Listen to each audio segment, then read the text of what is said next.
नमस्कार साथियों।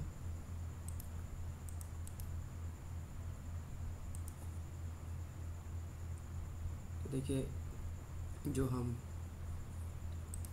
आज जो हमारे साथियों ने टीजीटी और ये पीजीटी का जो टेस्ट था, पीजीटी हिंदी का, उस टेस्ट को हम देखने की कोशिश करते हैं कि उसमें ऐसे कौन से प्रश्न बहुत महत्वपूर्ण हैं, या वो सभी प्रश्न जो इनका उत्तर जो होना चाहिए सही है ना, वो हमने क्या किया है, या हम उसको किस तरीके से देखते आए, या हमने एग्ज़ाम में उसको कैसे हल करने की कोशिश की है। तो उसी को आज हम थोड़ा समझने की यहाँ पे कोशिश करेंगे इस आंसर की के माध्यम से। आंसर की से मतलब हम उसको उस पेपर को सॉल्व करने की कोशिश करेंगे कि देखेंगे कि कितने जो है प्रश्न हम यहाँ पर सही कर पाए हैं, और जो प्रश्न आए थे पेपर में उनके क्या सही उत्तर होने चाहिए, इस बारे में हम जो है बातचीत करते हैं। पहली बात तो ये है कि ये जो हम पेपर सॉल्व कर रहे हैं ये सेट सी है। तो हो सकता है आपका सेट ए हो, आपका सेट बी हो, किसी का डी हो सकता है। तो जो भी हो, क्योंकि यहाँ पर सेट में प्रश्न वाइज आते जाएंगे, तो वो प्रश्न हो सकता है आपके कहीं आगे हो, कहीं पीछे हो। तो उन प्रश्नों के हिसाब से ही अपने उन आंसरों को मिलाने की कोशिश करें। तो चलिए, प्रश्न जो सेट सी है उसका हम पहला प्रश्न देखने की कोशिश करते हैं कि पहले प्रश्न में क्या पूछा गया है। देखिए, पहला जो प्रश्न है वो है दीपक सा, यहाँ अगर देखेंगे तो पहला प्रश्न था दीपक सा मन जल चुका, मैं कथन में जल चुका, निम्नलिखित में से क्या है ना। वो कह रहा है कि दीपक सा मन जल चुका। तो पहली बात तो ये जो पंक्ति हैं, अगर आपने ध्यान से, क्योंकि हमने उपमा पर बहुत विशद रूप से इस पर बातचीत की थी और हमने ये बार बार आपको समझाने की कोशिश की थी कि जब अलंकार शुरू होंगे, यानी अर्थालंकार जब शुरू होंगे, तो उन अलंकारों में सबसे ज़्यादा महत्वपूर्ण है वो उपमेय और उपमान चलता रहेगा। और उपमेय पहला जो सबसे महत्वपूर्ण अलंकार था वो हमारा उपमा अलंकार था। हमने बात की थी कि उसमें उपमेय, उपमान है ना, वाचक और साधर्म, वाचक शब्द और जो समान धर्म है या साधारण धर्म है, वो ज़रूर आपको चार चीज़ें मुख्य रूप से होंगी। ठीक है, तो हमारा ये जो पहला प्रश्न है ये उपमा से ही पूछा गया है कि दीपक सा मन जल चुका। अब दीपक क्या है? दीपक यहाँ पे जो है उपमान है, मन क्या है हमारा, उपमेय है ना। सा क्या है हमारे यहाँ, वाचक शब्द है। और जल चुका क्या है हमारा, तो हमारा जल चुका है वो आपका सामान्य धर्म होना चाहिए, है ना।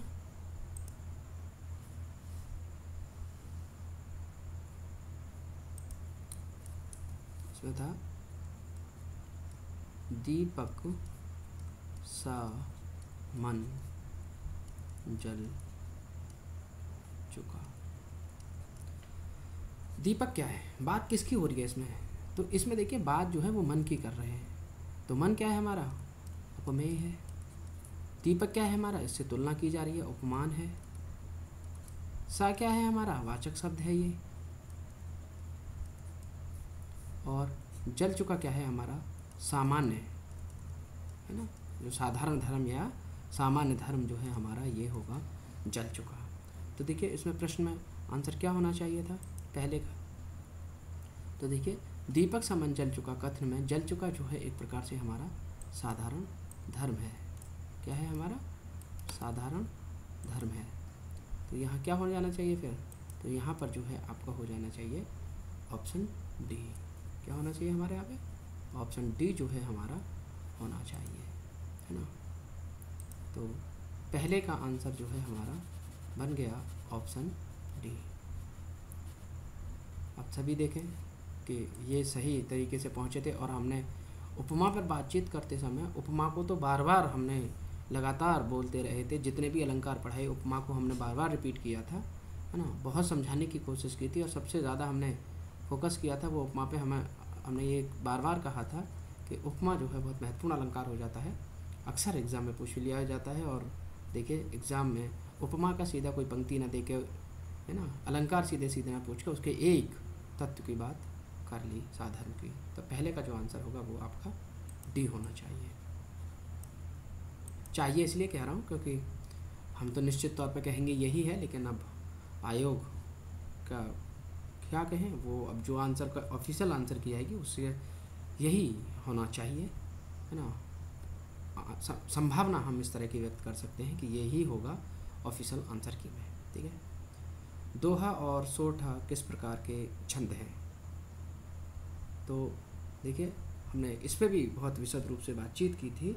दोहा और सोठा छंदों पे जब हम छंद पढ़ाए थे तो मैंने ये छंद पे भी दोहा और सोठा पे विशेष रूप से इस पे जोर दिया था, और मैंने कहा भी था कि दोहा जो होता है वो अगर हम दोहा को जब देखें और दोहा को उल्टा कर देंगे तो हमारा सोठा बन जाएगा। ये बात भी हमने जो है पढ़ाते वक्त, अगर आपको याद हो तो, बहुत अच्छे तरीके से हमने इस बातचीत की थी। और हमने कहा था कि जो दोहा होता है वो अर्ध, है ना, अर्ध सममात्रिक छंद होता है, और सोठा भी क्योंकि उसी का उल्टा है तो वो भी जो है अर्ध सममात्रिक छंद होगा।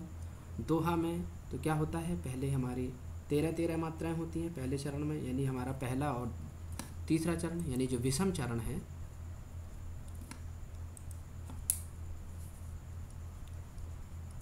विषम चरण, और विषम से मतलब क्या है 1 और 3, यानी जो विषम संख्या है, और सम संख्या हमारी 2 और 4। तो 1 2 यहाँ पे यति होती है, यहाँ पूर्णविराम गति होती है, तुक मिलता है हमें, यहाँ यति होती है और यहाँ पे जो है तुक मिलता है। सोठा में हमने बात करी थी कि ये उल्टा बदल जाता है, और तुक कहाँ मिलता है, तुक यहाँ मिलने लगता है यति की जगह, और अंत में तुक नहीं मिलता, वो सोठा होता है। और जहाँ पहले और 13 में 13 मात्राएं होती हैं दोहा में, वहीं सोठा इसका रूप बदल लेता है, सोठा 11 और 13 का हो जाता है ना। तो ये बात हमने बहुत महत्वपूर्ण से, आप जब ये बात कर रहे थे तो हमने समझाई भी थी। तो ये जो है विषम, तो इसका अगर देखेंगे तो जो है अर्ध सममात्रिक छंद हो जाता है दोहा और सोठा। तो ये हमारे क्या होंगे, तो हमारा ये होगा आंसर सी, अर्ध सममात्रिक छंद। तो हमारा 2 का आंसर होना चाहिए सी। तो सभी साथी इस बात को बहुत महत्वपूर्ण तरीके से आंसर की में, अगर कोई एक आध प्रश्न कहीं से, क्योंकि मिस्टेक टाइपिंग में अगर हो के कोई एक 80 हो गया हो, आई होप, वैसे मैं हमारी कोशिश यही रही है कि ऐसा ना हो, पर गलती से अगर कुछ हो गया हो उस तरह का, तो आप यहाँ पर जो मैं इसको डिटेल में समझाने की कोशिश कर रहा हूँ, यहाँ पर आप उसको सही मान के चलें कि हमारा कहने का अर्थ ये है कि आप ये करें। तो दूसरे का आंसर होगा सी, अर्ध सममात्रिक छंद, ठीक है। प्रश्न नंबर 3, दोहा के प्रथम और तृतीय चरण में कितनी मात्राएं होती हैं? तो अभी हम ये बातचीत कर रहे थे, देखिए दोहा से ही 2 प्रश्न यहाँ पर आ गए, है ना। कितना महत्वपूर्ण बना दिया इसको इन्होंने दोहा को, कि दोहा के प्रथम और तृतीय, यानी जो उसके विषम चरण हैं, उन चरणों में कितनी मात्राएं होती हैं। तो देखिए इसमें 13 मात्राएं होती हैं, और सम चरण में जो है 11 मात्राएं होती हैं, ठीक है। तो इस प्रकार से जो है यहाँ पर जो है आंसर इसका 3 का ए होगा। प्रश्न नंबर 4, शब्द शक्ति के मूलतः कितने भेद होते हैं? ये भी मैंने बहुत अच्छे से पढ़ाया था, शब्द शक्ति पे हमने बहुत विस्तार से बातचीत की थी, और इसको मैंने, ये तो बहुत ही साधारण सा प्रश्न था, जितनी गहराई से हमने पढ़ा था उसका तो ये बहुत ही सामान्य सा प्रश्न था। तो शब्द शक्ति मूलतः कितने भेद होने चाहिए? तो शब्द शक्ति के मूलतः 3 भेद हैं। वो अलग बात है कि जो 3 भेदों के अलावा भी, यानी आपकी अभिधा हो गई, आपकी लक्षणा हो गई, आपकी व्यंजना हो गई, इन 3 शब्द शक्तियों के बाद भी जो कुमारिल भट्ट थे, कुमारिल भट्ट ने जो है एक चौथी शब्द शक्ति की भी बात की थी, और वो थी तात्पर्य, है ना। लेकिन मूलतः की बात जब आएगी, वो ऐसा नहीं पूछा गया है प्रश्न में कि कुमारिल भट्ट कितनी शब्द शक्ति मानते हैं, ऐसा नहीं है, बल्कि क्या है, सभी विद्वानों ने मूलतः 3 ही मानी है। तो प्रश्न जो है 4 का आपका आंसर होगा ए, 3 शब्द शक्ति हैं, और वो कौन सी हैं? अविधा है, लक्षणा है और व्यंजना है। बहुत अच्छे से मैंने इसको पढ़ाया था, बहुत अच्छे से समझाया था। आई होप, मैं उम्मीद करता हूँ कि आपने ये सही किया होगा, और करना भी चाहिए, क्योंकि ये हमने बहुत अच्छे से, जब हम भारतीय काव्यशास्त्र और पाश्चात्य काव्यशास्त्र हमने पढ़ा था, तो हमने विशद रूप से जितना भी मटेरियल आपको उपलब्ध कराया था उसमें से हम ये कह सकते हैं कि हमारी तरफ से दिए गए ज़्यादा प्रश्न पूरी तरीके से जहाँ पर आपको दिखाई देंगे। कुछ प्रश्नों के छोड़ के, मुहावरे तथा लोकोक्तियों में कौन सी शब्द शक्ति होती है। देखिए लगातार 2 प्रश्न शब्द शक्ति से आ गए कि मुहावरे तथा लोकोक्तियों में कौन सी शब्द शक्ति होती है। तो देखिए हमने 2 बातों को पढ़ाते में बहुत विशेष रूप से बात कही थी कि मुहावरे और लोकोक्तियाँ होती हैं वो शब्द शक्ति में सब कुछ की क्या होती हैं, वो लक्षणा होती हैं। मुहावरे और लोकोक्तियाँ शब्द शक्ति के तौर पर लक्षणा होती हैं। ये बात हमने बहुत अच्छे से बताई थी। और हम बहुवीर्य समास की भी हमने बात करी थी कि जो भी योगरूढ़ शब्द हैं, है ना, जब हम शब्द का स्वरूप पढ़ रहे थे, शब्द के प्रकार पढ़ रहे थे, तो तब हमने ये बात भी की थी कि जैसे हमने मुहावरे लोकोक्तियों में शब्द शक्ति की बात की थी, वैसे ही हमने बहुवीर्य समास की बात की थी योगरूढ़ शब्दों में। तो ये 2 बातें आपको निश्चित तौर पे याद रही होंगी। बहुत अच्छे से हमने इस पर बार बार समझाने की कोशिश की थी। तो देखिए इसका जो प्रश्न नंबर 5 है, इसका आंसर होगा बी, लक्षणा शब्द शक्ति। प्रश्न नंबर 6, यदि किसी एक पद्य में, पद्य मतलब होता है कविता, कविता में यमक अलंकार हो तब वहाँ शब्द शक्ति होगी। अब देखिए अलंकार यमक आ जाने से शब्द की शब्द शक्ति पर कोई प्रभाव नहीं पड़ेगा। कैसे नहीं पड़ेगा कि जब आप यमक अलंकार पढ़ रहे होंगे, कनक कनक ते 100 गुनी, है ना, माधवता अधिकाय, तो क्या कह रहा है कवि, कनक कनक ते 100 गुनी। अब देखिए एक कनक और दूसरा कनक, अब इसका अर्थ तो शब्द गति है, यानी जो शब्दकोश होता है, शब्दकोश गति अर्थ है, आप इसका देख सकते हैं। कोई अलग से तो कोई अर्थ निकल नहीं रहा है, कोई हम ऐसा नहीं है कोई हमें यहाँ पे किसी लक्षण के माध्यम से अर्थ निकालने की जरूरत पड़ रही है, कोई व्यंजना का अर्थ व्यंजित हो रहा है, ऐसा कुछ नहीं है। यहाँ भी मुख्य अर्थ है ना, एकदम अव्ययार्थ है, मुख्य अर्थ है। और यहाँ भी कनक माने सोना, कनक माने धतूरा। तो अब यहाँ से कोई ऐसा तो है नहीं यहाँ श्लेष आ गई, लक्षण आ गई। तो देखिए यमक अलंकार के प्रयोग हो जाने से शब्दों में ऐसा कोई प्रभाव नहीं पड़ता कि जो शब्द शक्ति है वो कोई अन्य तरीके से व्यवहार करने लगे। वो मात्र शब्द जो है हमारे कोशगत अर्थ ही देते हैं, जो कोश में अर्थ प्रयुक्त होता है उसी अर्थ को देते रहते हैं।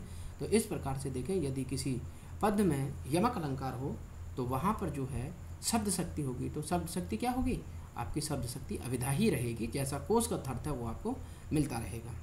तो प्रश्न नंबर 6 में आंसर होगा सी। ठीक है, प्रश्न नंबर जो 6 है हमारा, इसका आंसर सी होगा।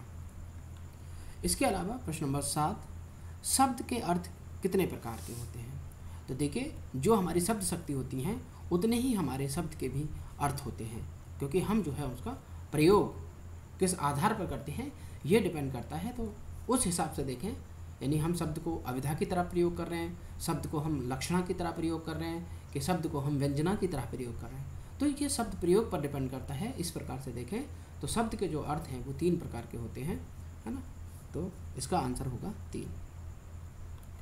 प्रश्न नंबर 8, रिसर्च ने, आइए रिचर्ड्स की बात हो रही है और हमने आइए रिचर्ड्स पर बहुत महत्वपूर्ण तरीके से ये बातचीत की थी और मैंने ये बहुत अच्छे से समझाया था काव्य भाषा के बारे में, साहित्यिक भाषा और वैज्ञानिक भाषा के बारे में, 2 भाषाओं की जो बात की थी रिसर्च ने बहुत अच्छे से समझाया था मैंने इस बात पे।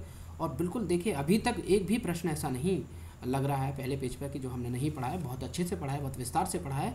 और आई होप इतना पढ़ने के बाद तो ये सारे प्रश्न हल होने ही चाहिए थे, ऐसे आशा मैं करता हूँ। ये उम्मीद पूरी तरीके से जायज़ है, क्योंकि हमने इसको बहुत विस्तार से और बहुत धीरे से इसको समझने की कोशिश की थी। तो देखिए रिसर्च के जो रिचर्ड्स है, आइए रिचर्ड्स की जो बात है, मूल्य का जो सिद्धांत उन्होंने है ना दिया था, तो जो मूल्य सिद्धांत था उनका या फिर उनका काव्य भाषा विषयक जो सिद्धांत था, उन पे दोनों पे बात हमने की थी। तो रिसर्च ने प्रयोग की दृष्टि से भाषा को कितने वर्गों में विभाजित किया है ना। और ये ज़्यादातर प्रश्न मैंने जब आपको टेस्ट सीरीज कराई थी, तो जब मैं पाश्चात्य काव्यशास्त्र और भारतीय काव्यशास्त्र के टेस्ट सीरीज लेके आया था, पहली दूसरी, जब आपको याद हो, तो यहाँ इसको मैंने बहुत विस्तार से वहाँ पे भी बातचीत की थी और वहाँ पे भी प्रश्नों को उनको रखा था मैंने। तो 8 रिसर्च ने जो है प्रयोग की दृष्टि से, है ना, भाषा के कितने भेद किए। तो देखिए भाषा के 2 भेद उन्होंने किए थे, वैज्ञानिक भाषा और साहित्यिक भाषा, है ना। तो ये 2 बात उन्होंने की थी। तो इसका आंसर 8 का आपका 1 होना चाहिए। बहुत आसान से प्रश्न है, जबकि हमने तो कितने विस्तार से आई रिसर्च को पढ़ा था और ये तो बहुत ही सबसे पहले इस पे तो बहुत ही विस्तार से बातचीत हो गई थी। प्रश्न आता है कि कला के लिए कला के सबसे बड़े समर्थक हैं कौन हैं? अरस्तु हैं, क्रोचे हैं, लॉन्जाइनस हैं या हीगेल हैं? तो देखिए, जब हम क्रोचे के पढ़ रहे थे और हमने ये बात भी की थी कि अब एक प्रकार से क्रोचे ही क्या कहते थे कि जो कला होती है ना, और क्रोचे का सिद्धांत एक प्रकार से कलावाद और स्वच्छंदतावाद की ही आधार भूमि स्थापित करता था। ये बात भी हमने की थी, यानी कलावाद एक प्रकार से दिखाई देता है क्रोचे के यहाँ पर, है ना। तो लॉन्जाइनस के यहाँ भी कला के महत्व पे बात की गई है, उदात्त पे बात की गई है, लेकिन क्योंकि हमने याद करिए, हमने इस बात को कह दिया था कि क्रोचे तो हर व्यक्ति को कलाकार मान लेता है एक प्रकार से, यानी कला क्या है वो इतनी विस्तार पा जाती है वहाँ पर कि वो आपको कहीं भी दिखाई देती है। और जो 19वीं शताब्दी के अंत में जो फ्रांस और इंग्लैंड में जो कला के लिए नारा लेके चल रहे थे, उस आंदोलन को क्रोचे ने बहुत एक प्रकार से समर्थन किया था, उसको बहुत आगे ले गए थे। और सहजानुभूति, है ना, कला क्या है? कला बिल्कुल एक सहजानुभूति है, कला के लिए है ना। वो किसी व्यक्ति, समाज या उस तरह की चीज़ों को नहीं देखती। तो अगर इस बात को हमने बहुत अच्छे से भी समझा था क्रोचे के यहाँ, तो 9 का जो होगा आपका बी होगा। कला के लिए सबसे बड़े समर्थक जो थे वो क्रोचे थे। प्रश्न नंबर 10, साहित्य में विरेचन शब्द का सर्वप्रथम प्रयोग किसने किया था? बहुत आसान सा प्रश्न था, है ना। अरस्तु लेके आए थे और हमने इस बात पे भी विस्तार से की थी कि कैथारसिस जो विरेचन है वो कहाँ से आया, है ना, कैसे धर्म से आया, है ना, कैसे जो है वो जो है चिकित्सा से आया, है ना। तो वो जो सारी चीज़ें थी हमने वहाँ पे बात की थी बहुत अच्छे से। उन चारों सिद्धांतों पे हमने कैथारसिस पे बात भी की थी और इस बात को भी रेखांकित किया था कि कैथारसिस यानी जो विरेचन है, जैसे कैथारसिस तो जैसे यूनानी मेडिसिन का, यूनानी जो आयुर्वेद है, यूनानी जो चिकित्सा पद्धति थी वहाँ से आया था, और विरेचन जो है आयुर्वेद की पद्धति से शब्द लिया गया था। मैंने ये भी बातचीत की थी, मैंने उस टेस्ट सीरीज में ये प्रश्न भी बहुत विस्तार से आपको बताया, समझाया था। तो जो 10 का आंसर होगा वो आपका होना चाहिए सी, अरस्तु। ठीक है। इसके बाद प्रश्न नंबर 11 है, इलियट ने किस मत से प्रभावित होकर अनेकता में एकता बांधने के लिए परंपरा को आवश्यक माना था, जो वैयक्तिकता का विरोधी है?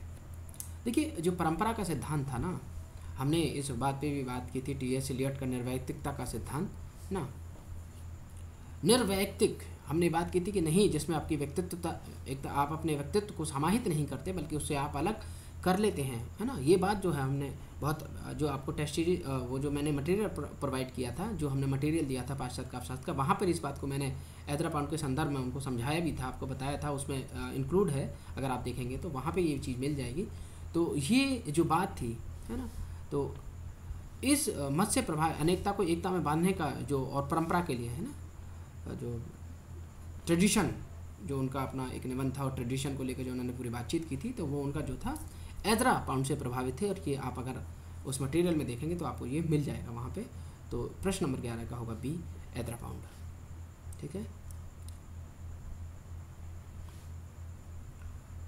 प्रश्न नंबर 12, प्लेटो के अनुसार। अब देखिए, प्लेटो पे हमने कितनी विशद बहुत महत्वपूर्ण रूप से बात की थी। ये तो मैंने आप एक प्रकार से देखते कि उस टेस्ट सीरीज में भी बात की थी, और इसको इस तरीके से मैंने प्रश्न को रखा भी था, है ना। कुछ इस तरीके से आप देखेंगे तो वहाँ पर आपको ये चीज़ मिल जाएगी। और मैंने ये बात भी की थी कि जो प्रत्यय है, जो विचार है, वो तो परम सत्य है ना।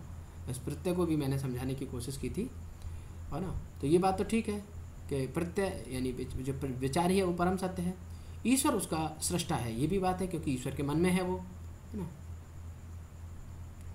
और ईश्वर ने ही क्या है, एक प्रकार से इस पृथ्वी को, यानी जो प्रकृति है उसका निर्माण किया है। तो पृथ्वी इसका भी जो है उस विचार का, है ना, उस प्रत्यय का इस साक्षात रूप में वो क्रिएटर भी है, यानी जो है उसका सृष्टा भी है। इसके बाद विशेष इंद्रिय है ना, तो कि वो तो विषय है और ये विशेष है, तो ये इंद्रिय है। ठीक है, ये भी बिल्कुल सही है। और प्रत्यय को हम स्पर्श कर सकते हैं। तो देखिए, प्रत्यय को हम कभी भी ज्ञानेंद्रियों से जो है स्पर्श नहीं कर सकते हैं, एक प्रकार से देखा जाए तो, है ना। ईश्वर को जो प्रत्यय है, जो मूल विचार है, जो परम सत्य है, क्या हम उसको कभी अपने स्पर्श कर सकते हैं, छू सकते हैं, महसूस करते हैं, देख सकते हैं? नहीं, इंद्रियों से हम जो हम उसको स्पर्श नहीं कर सकते, है ना। हम उसको छू नहीं सकते, हाथों से कभी हम नहीं छू सकते। तो इसमें जो है 12 में आपका यानी एक ना होने के साथ साथ जो ऊपर का 1, 2 और 3 जो है ये आपके सही होंगे। तो देखिए 1, 2, 3 किस में है, तो अगर आप देखेंगे तो ये 12 का आपको मिलेगा 1, 1, 2, 3, ये आपको मिल जाएगा। यानी 12 का प्रश्न आंसर हो जाएगा ए, है ना। तो 12 का प्रश्न क्या होगा, 12 जो प्रश्न है उसका उत्तर होगा ए, यानी ये है ए कूट जो है आपका होना चाहिए। निम्नलिखित में से कौन सी पुस्तक आई रिचर्ड्स के द्वारा लिखित नहीं है? कितना आसान सा प्रश्न है, कितने अच्छे से हमने इस पर बात की थी। इसको तो मैंने विशेष रूप से आपको 2 पुस्तकों को याद करने के लिए बोला था कि लिटरेरी ऑफ क्रिटिसिज्म, है ना, प्रिंसिपल ऑफ लिटरेरी क्रिटिसिज्म और प्रैक्टिकल क्रिटिसिज्म, ये तो आप याद ही कर लीजिए, ये तो आएंगे ही आएंगे। ये बात मैंने वहाँ भी बहुत जोर दे के कही थी। और देखिए आप देखिए आई रिचर्ड्स की सीधी सीधी पुस्तक पूछ ली गई हैं, लेकिन ये पूछा है कि इनमें से नहीं है। तो देखिए कॉलरेज ऑन इमेजिनेशन उन्होंने लिखी थी, प्रैक्टिकल क्रिटिसिज्म भी उनकी रचना है, प्रिंसिपल लिटरेरी क्रिटिसिज्म भी उनकी रचना है, लेकिन जो उनकी रचना नहीं है notes towards definition of culture, ये जो है उनकी पुस्तक नहीं है। तो इसका आंसर 13 का हो जाएगा 1। इसमें समझाने क्या, ये आप समझते ही हैं, ये तो सीधी सीधी इंफॉर्मेशन है। बायोग्राफी लिटरेरिया के लेखक हैं। देखिए मैं जब पढ़ा रहा था पाश्चात्य काव्यशास्त्र तो मैंने 2 विद्वानों की बात की थी, आपको याद हो तो मैंने कहा था कि जो कॉलरिज हैं और विलियम वर्ड्सवर्थ, है ना। तो कॉलरिज और विलियम वर्ड्सवर्थ से दोनों मित्र थे एक प्रकार से, और इन्होंने जो है स्वच्छंदतावाद का जो सिद्धांत था, है ना, उस पर बहुत विशद रूप से बातचीत की थी। और मैंने ये भी कहा था कि ये हमारे सिलेबस में नहीं है, हमें इनको नहीं पढ़ना है, पर मैंने ये बात कही थी कि 2 रचनाएँ, बायोग्राफी लिटरेरिया कॉलरिज की और लिलकर बैलेट्स जो है विलियम वर्ड्सवर्थ की, ये 2 रचनाएं आप जरूर याद रखिएगा। और देखिए इत्तेफाक से वो हमारे सिलेबस में नहीं थे, लेकिन प्रश्न वहाँ से पूछ लिया गया कि बायोग्राफी लिटरेरिया के लेखक कौन है। तो देखिए इसके जो लेखक हैं वो आपके कॉलरिज हैं। कौन है, तो 14 के आपका हो जाएंगे कॉलरिज सी। प्रश्न नंबर 15, निम्नलिखित में से कौन सा इलियट का सिद्धांत नहीं है? कितना आसान सा है। परंपरा का निर्व्यक्तिकता का सिद्धांत, वस्तुनिष्ठ, कैसे हमने खैर विशेष रूप से हमने निर्व्यक्तिकता का ही सिद्धांत पढ़ा था, पर परंपरा का सिद्धांत और वस्तुनिष्ठ समीकरण, वस्तुनिष्ठ जो समीकरण था उनका जो हमने वो केमिस्ट्री की एक जो रसायन की क्रिया थी कि प्लेटिनियम का जो धातु है, प्लेटिनियम धातु उस क्रिया से संलग्न नहीं होती, उस बात पे जब हमने बातचीत की थी हमने कहा था कि वो वस्तुनिष्ठ रहता है, प्लेटिनियम की उपस्थिति में वो क्रिया संपूर्ण होती है, लेकिन प्लेटिनियम उसमें रूप भाग नहीं लेता, एक प्रकार से वहाँ उपस्थित होते हुए भी जो है उसमें उपस्थित नहीं रहता और वो वस्तुनिष्ठ बना रहता है। तो ये बात हमने वहाँ बहुत स्पष्ट तौर पे बताई थी। तो इस प्रकार से देखें तो व्यक्तिवाद का जो सिद्धांत है वो उनका नहीं है, बाकी परंपरा का सिद्धांत, निर्व्यक्तिकता का सिद्धांत और वस्तु समीकरण, ये तीनों ही उनके सिद्धांत हैं। तो एक जो है उनका सिद्धांत नहीं है और वो है आपका 2। अब देखिए 2 किस में नहीं है, तो देखिए पहले केवल 2, ये तो बिल्कुल ही गलत हो जाएगा। इसमें भी 2 है तो ये भी नहीं होना चाहिए। अब देखिए सी में 1 है, 3 है और आपका 4 है ना, और लास्ट वाले में देखिए 2 है, तो आपका आंसर सी होगा। और 15 में का सी, 1, 3 और 4, ठीक है। प्रश्न नंबर 16, प्लेटो ने काव्य हेतु माना है। देखिए ये प्रश्न तो सीधा सीधा मैंने आपको जो प्रैक्टिस सेट हम लोग कर रहे थे या जो टेस्ट सीरीज हम देख रहे थे, देखिए वहाँ पे मैंने इसको प्रश्न को 2 बार घुमा के पूछा था और ये बात सीधे सीधे मैंने पूछी थी कि प्लेटो काव्य का हेतु किसको मानते हैं। तो एक साथी का तो ये प्रश्न भी आया था कि क्या सर प्लेटो उन्माद, ईश्वरीय उन्माद को जो है या देवीय प्रेरणा को वो काव्य हेतु मानते हैं? तो मैंने उनको जवाब में ये भी कहा था कि जी ये सही है, कि यही मैंने इसीलिए प्रश्न रखा है कि जो है प्लेटो, और एक मैंने वो भी प्रश्न रखा था आई रिसर्च का कि वो काव्य हेतु किसको मानते हैं, तो विश्रांति, है ना, संवेगों की विश्रांति के लिए वो काव्य का हेतु मानते हैं। और प्लेटो जो है वो ईश्वरीय उन्माद की बात करते हैं। इन दोनों की बात मैंने विशेष रूप से की थी पाश्चात्य विद्वानों के संदर्भ में, काव्य हेतु के संदर्भ में। तो देखिए ये प्रश्न सीधे सीधे ही पूछ लिया गया है कि प्लेटो ने काव्य हेतु जो माना है वो ईश्वरीय उन्माद को माना है। तो 16 में आपका 1 होगा। अब देखिए आई रिचर्ड्स की फिर से रचना पूछ ली गई है। वही रचना जिस पे मैंने बहुत जोर देकर कहा था कि आप ये रचना ज़रूर याद रखें, पूछी जाएगी। पिछले पेपर में कहीं ना कहीं कुछ पिछले क्वेश्चन में शामिल थी। और देखिए 17 में तो स्पष्ट रूप से ही आगे कि literary of principle of literary criticism के रचनाकार कौन है। तो देखिए आइए, रिचर्ड्स का ये पुस्तक है। लॉन्जाइनस ने आत्मा की प्रतिध्वनि किसे कहा है। देखिए ये जो प्रश्न 18 है, ये प्रश्न बहुत कन्फ्यूज करने वाला है ना। और मैंने इस बात को बहुत विस्तार से समझाने की भी कोशिश की थी कि ये जो लॉन्जाइनस हैं, आत्मा की प्रतिध्वनि कहते हैं उदात्त को। ये बात अब आप अगर मटेरियल पढ़ेंगे, जो मटेरियल उपलब्ध है मैंने जो दिया था लॉन्जाइनस के ऊपर, वहाँ इस बात को रखा गया है। सीधा मैंने इस पंक्ति को भी रखा हुआ है कि आत्मा की ध्वनि कहते हैं वो उदात्त को। मैंने ऐसे करके इसको लिखा हुआ है कि लॉन्जाइनस ने आत्मा की प्रतिध्वनि किसे कहा है। तो देखिए वो उदात्त को कहते हैं।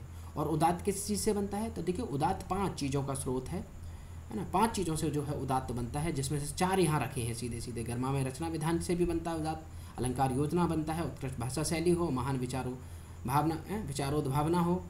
और इस तरीके की जो 5 चीज़ें थी, लॉन्जाइनस ने उन 5 को मिलाकर उदात्त कहा था। और उदात्त को वो आत्मा की प्रतिध्वनि कहते हैं।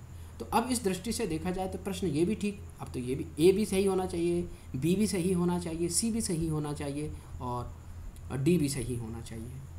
तो अब ये जो प्रश्न है ना, ये थोड़ा सा जो है ये इस पर हम एक विवाद ही रहेगा एक प्रकार से कि आत्मा की प्रतिध्वनि उन्होंने उदात्त को कहा है, किसी एक विशेष को नहीं कहा है। ना तो गरिमा में रचना विधान को कहा है, ना अलंकार, एक विशेष को नहीं कहा, इन सब के समूह को। यानी वहाँ गरिमा में रचना विधान भी हो, वहाँ अलंकार भी हो, है ना, वहाँ पर जो है भाषा भी हो, कैसी उत्कृष्ट भाषा शैली हो, और वहाँ पर महान विचारोद्भावना भी हो, है ना। तो उस तरह की जो सारी चीज़ें जब आ जाएंगी, 5 रूप मिलके आ जाएंगे, तब वहाँ पर उदात्त होगा। और उदात्त जो है आत्मा की प्रतिध्वनि है। तो अब देखिए चारों ही प्रश्न सही हो सकते हैं और चारों कुछ ना कुछ हद तक बिल्कुल सही हैं। तो अब हम यहाँ पे ये उम्मीद कर सकते हैं कि सबसे ज़्यादा नज़दीक कौन सा बैठेगा उन 5 में, है ना। सबसे महत्वपूर्ण कौन सा है। तो देखिए सबसे महत्वपूर्ण जो है, आप महान विचारोद्भावना को ले सकते हैं, है ना। सबसे पहले की बात इसी चीज़ की वो करते हैं कि महान विचारोद्भावना होनी चाहिए उदात्त के लिए। आपके विचार बहुत महान होने चाहिए, तभी आप कोई उदात्त लिख पाएंगे, है ना। तो पहले इसी की बात करते हैं और सबसे महत्वपूर्ण भी मानते हैं।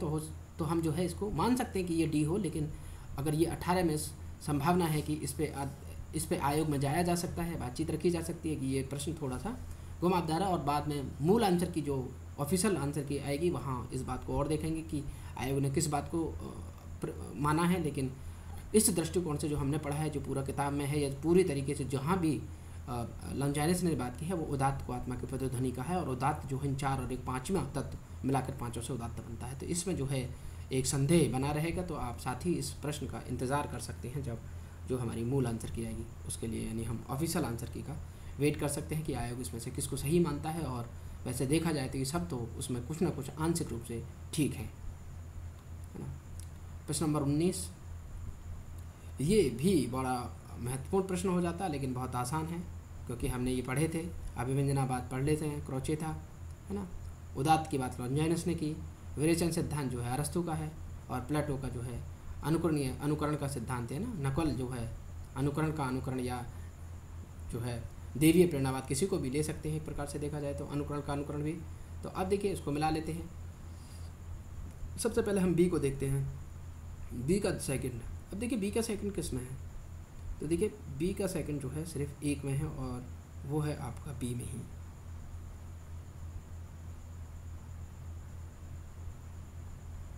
सॉरी अरस्तु का जो है आपका क्या है, अरस्तु का विरेचन है ना, उदात्त तो लॉन्जाइनस का है। तो बी देखो, सी का बी कौन सा होगा, सी में देखो बी ये है बस एक, है ना।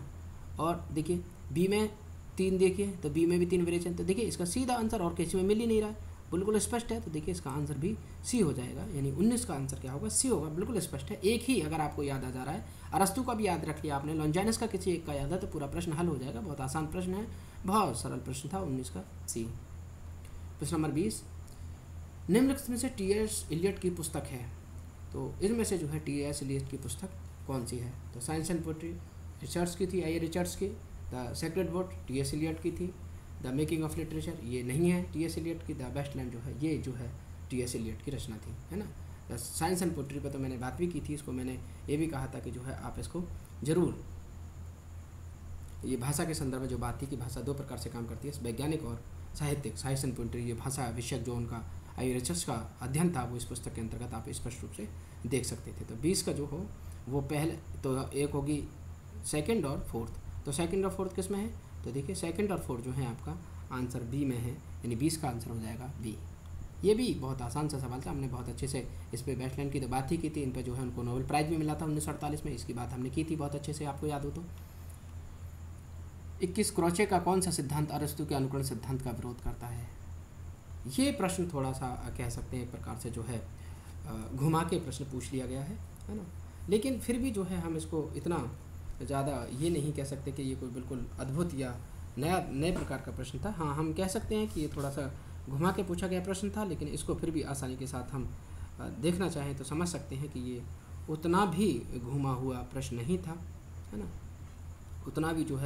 उतना भी कह सकते हैं कि विस्तार से या उसमें कहीं हम खो जाएं या हमें समझ में ना आए, उतना भी दूर का प्रश्न नहीं था। क्योंकि अगर आप देखेंगे तो अनुभूति का सिद्धांत क्रोचे का नहीं है, एक प्रकार से अनुबोध का सिद्धांत उनका भी इस प्रकार की कुछ सिद्धांत की बात नहीं है, अनुकृति की भी वो बात नहीं करते। तो उनका सिद्धांत अभिव्यंजना, वो क्या कहते हैं कि सहजानुभूति ही क्या है, अभिव्यंजना तो सहजानुभूति है ना। वो क्रोचे का जब हम अभिव्यंजनावाद का सिद्धांत पढ़ रहे थे तो वहाँ हमने क्या कहा था कि कला सहजानुभूति है तथा सहजानुभूति क्या है, अभिव्यंजना है। ये वाली बात बहुत स्पष्ट रूप से वहाँ पे मैंने बताई थी। तो देखिए अभिव्यंजना और सहजानुभूति एक ही हो जाती है, यानी अभिव्यंजना सिद्धांत जो था कलावाद था, बिंबाद था, प्रभाववाद से प्रेरक था, ये बात भी हमने बताई थी। और अभिव्यंजना को वहाँ भी खूब स्पष्ट ये बताया था कि ये स्वयं प्रकाश ज्ञान, इंट्यूशन उसको कहते हैं, और ये एक प्रकार की मानसिक क्रिया और आध्यात्मिक आवश्यकता के आसपास आदमी को ले जाती है ना।